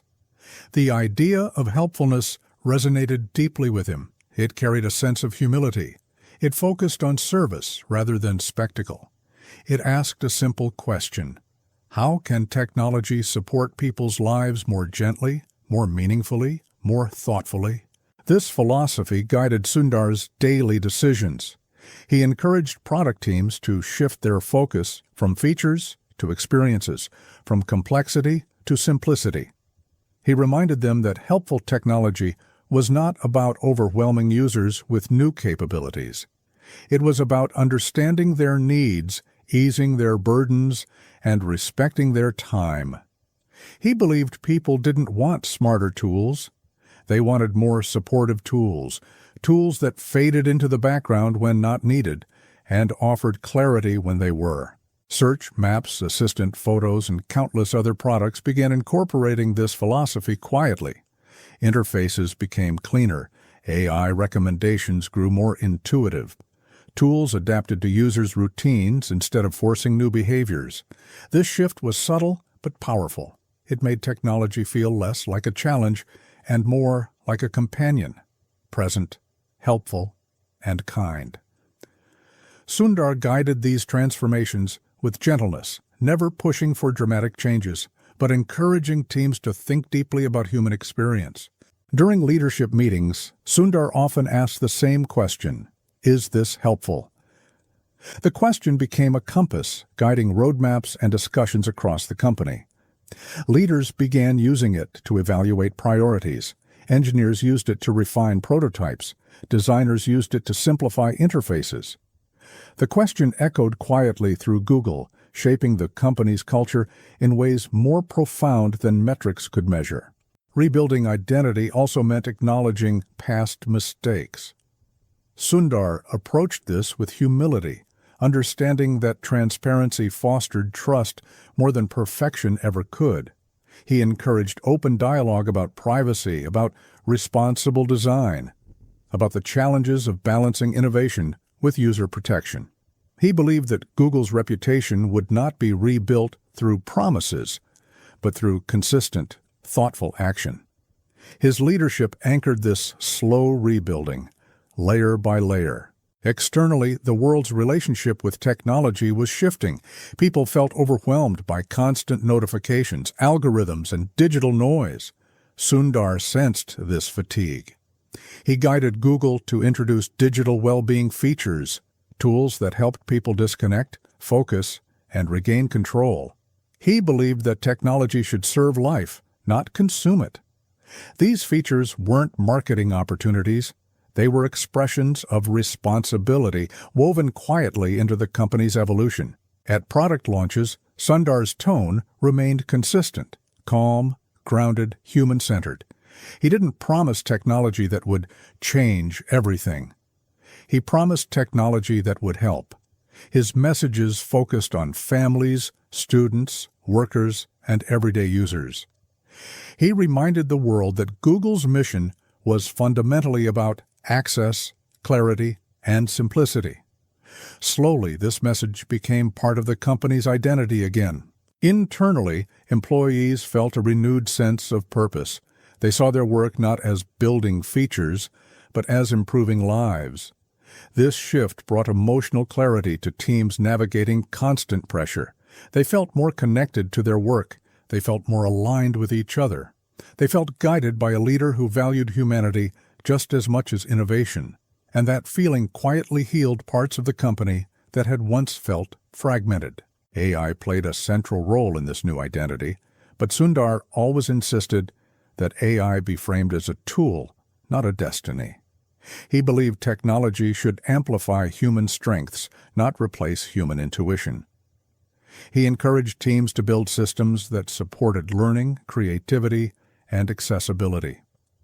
Under his guidance, AI became less about showing off capability and more about offering gentle support, helping people write emails, organize tasks, translate languages, and navigate everyday challenges. He knew the future would bring more complexity. He knew AI would evolve in ways even experts couldn't predict. But he also knew something deeper, that Google's identity and responsibility were intertwined, that technology shaped people's lives, and that leadership required grounding the future in values, not just algorithms. As Sundar guided Google through this transformation, he remained unchanged at his core. The boy who once observed silently from the corner of a modest Chennai apartment became the leader who observed quietly from the center of one of the world's most influential companies. His calmness shaped culture. His humility shaped direction. His empathy shaped purpose. As Sundar's influence expanded across the technology world, people inside and outside Silicon Valley began to notice something unusual about him. He didn't resemble the archetype of the modern tech leader. He wasn't loud, forceful, or driven by theatrics. He didn't seek to dominate conversations or command attention through intensity. Instead, he moved through leadership with softness, choosing understanding over authority and clarity over pressure. This gentle approach felt almost countercultural in an industry often defined by speed, ambition, and the loud pursuit of change. His presence in meetings was striking, not because he spoke often, but because of how he listened. When others rushed to offer opinions, Sundar waited. He let silence breathe. He allowed thoughts to settle in the air before responding. And when he did speak, his words carried a calm precision that made people lean in rather than step back. He didn't overwhelm rooms. He balanced them. His voice, quiet yet steady, became a subtle anchor for teams navigating uncertainty. This softness didn't make him passive. It made him intentional. Sundar asked questions that cut through complexity without cutting through people. He guided discussions gently toward alignment, helping groups see the shared purpose beneath their disagreements. He encouraged honesty without fear, humility without weakness, and ambition without chaos. His leadership cultivated an atmosphere where calm wasn't just allowed, it was valued. In his presence, even intense debates softened into constructive conversations. As his role grew more prominent, people across Silicon Valley began to appreciate the quiet strength of his character. They saw someone who led not by force, but by example. Someone who supported teams rather than overshadowing them. Someone who practiced empathy with the same seriousness others practiced strategy. His leadership became a reminder that transformation didn't always require noise. Sometimes it required stillness. Executives from other companies often remarked on his gentleness. They noted how he greeted everyone with the same warmth, whether speaking to a board member or a junior engineer. He held eye contact when listening, acknowledging each person as though they were the only voice in the room. He asked about their families, their energy, their stress levels. Leadership for him wasn't a performance. It was a form of care. Humility became the defining thread of his approach. Sundar never took credit for accomplishments, choosing instead to highlight the teams behind the work. When projects succeeded, he celebrated others. When challenges emerged, he took responsibility quietly. He believed leadership wasn't about projecting certainty. It was about offering clarity, even when answers were still forming. His humility dismantled traditional power structures, replacing intimidation with trust.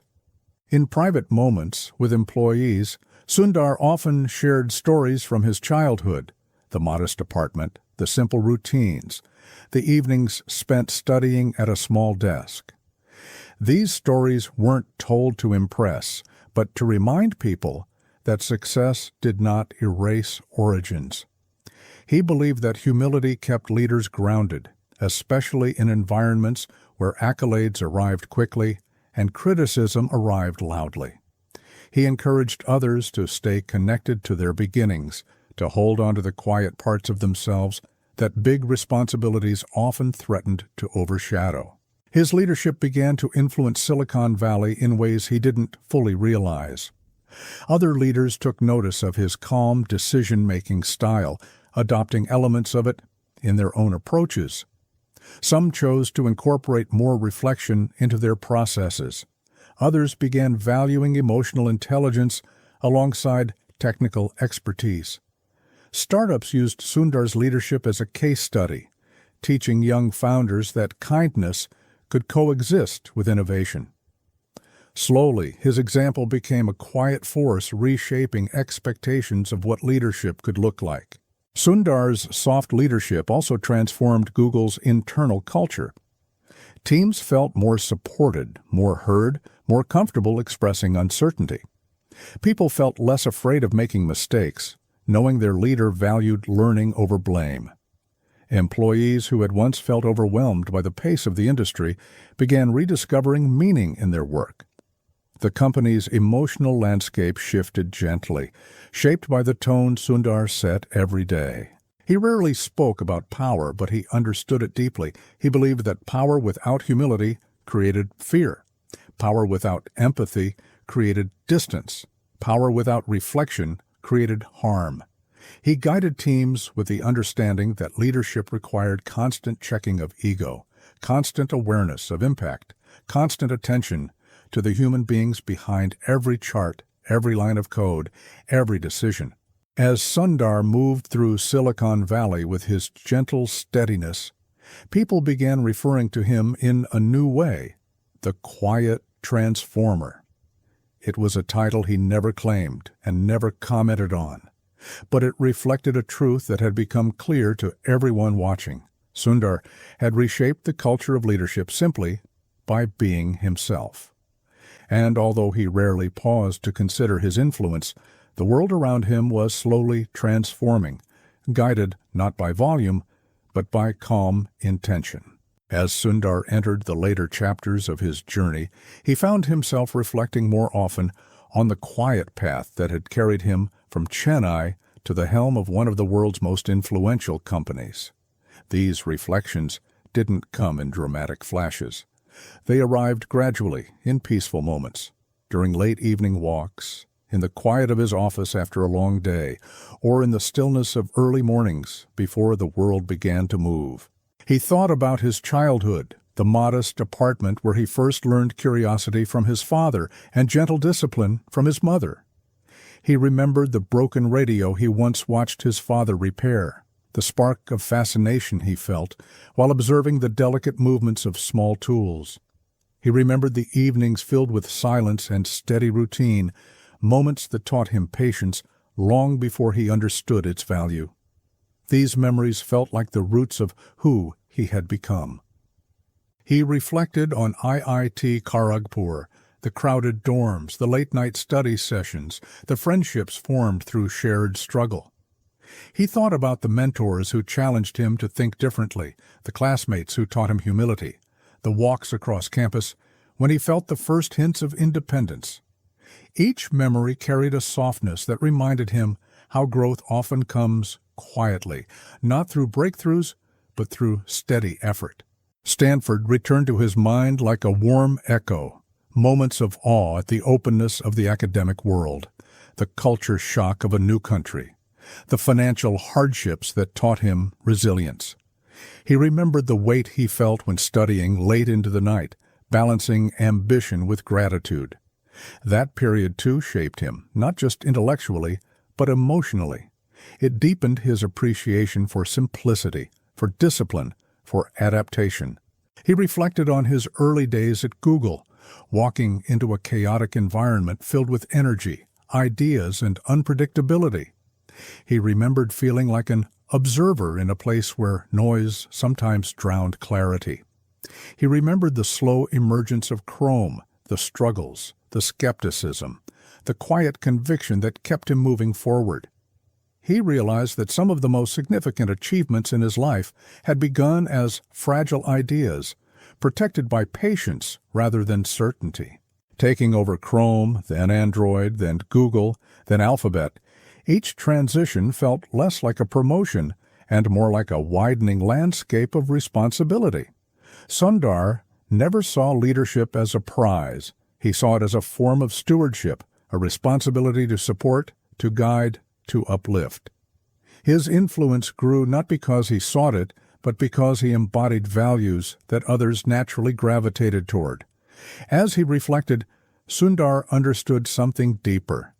His leadership was not defined by authority, but by presence, not by dominance, but by steadiness, not by ambition, but by empathy. He remembered the difficult moments, global scrutiny, complex crises, ethical dilemmas. He remembered the pressure of antitrust hearings, the weight of public expectations, the emotional toll of guiding a company through turmoil. Yet even those moments felt meaningful in hindsight. They reminded him that leadership was not measured in ease, but in composure, not in avoiding challenges, but in navigating them with integrity. When he thought about his legacy, Sundar didn't imagine dramatic achievements or bold statements. He thought instead about small interactions, moments when he listened deeply, when he offered clarity, when he calmed a tense room, when he supported someone quietly without public recognition. He thought about the engineers who felt encouraged, the teams who felt guided, the colleagues who felt understood. These were the moments that felt most real to him. He reflected on the idea of influence, a concept that had followed him for years. Influence, he realized, wasn't something you held. It was something you created in others. It lived in the confidence you inspired, the trust you nurtured, the stability you offered. It lived in how people felt after speaking with you. Influence wasn't loud. It was subtle, steady, and often invisible, just like his own journey. As he thought about his life's work, he felt a sense of quiet continuity. From childhood to leadership, one thread had remained consistent: the strength of gentleness. People underestimated gentle leaders, assuming that softness implied weakness. But Sundar knew the truth. Gentleness required intention. Gentleness required discipline. Gentleness required emotional depth. And ultimately, gentleness created the strongest foundations because it built trust, unity, and resilience. He reflected on the people around him: Larry and Sergey, mentors, colleagues, engineers, designers, policy leaders, researchers. He felt gratitude for the countless individuals who had shaped his path, the quiet allies who had believed in his calm vision. He saw leadership not as a solitary journey, but as a shared tapestry woven with the contributions of thousands.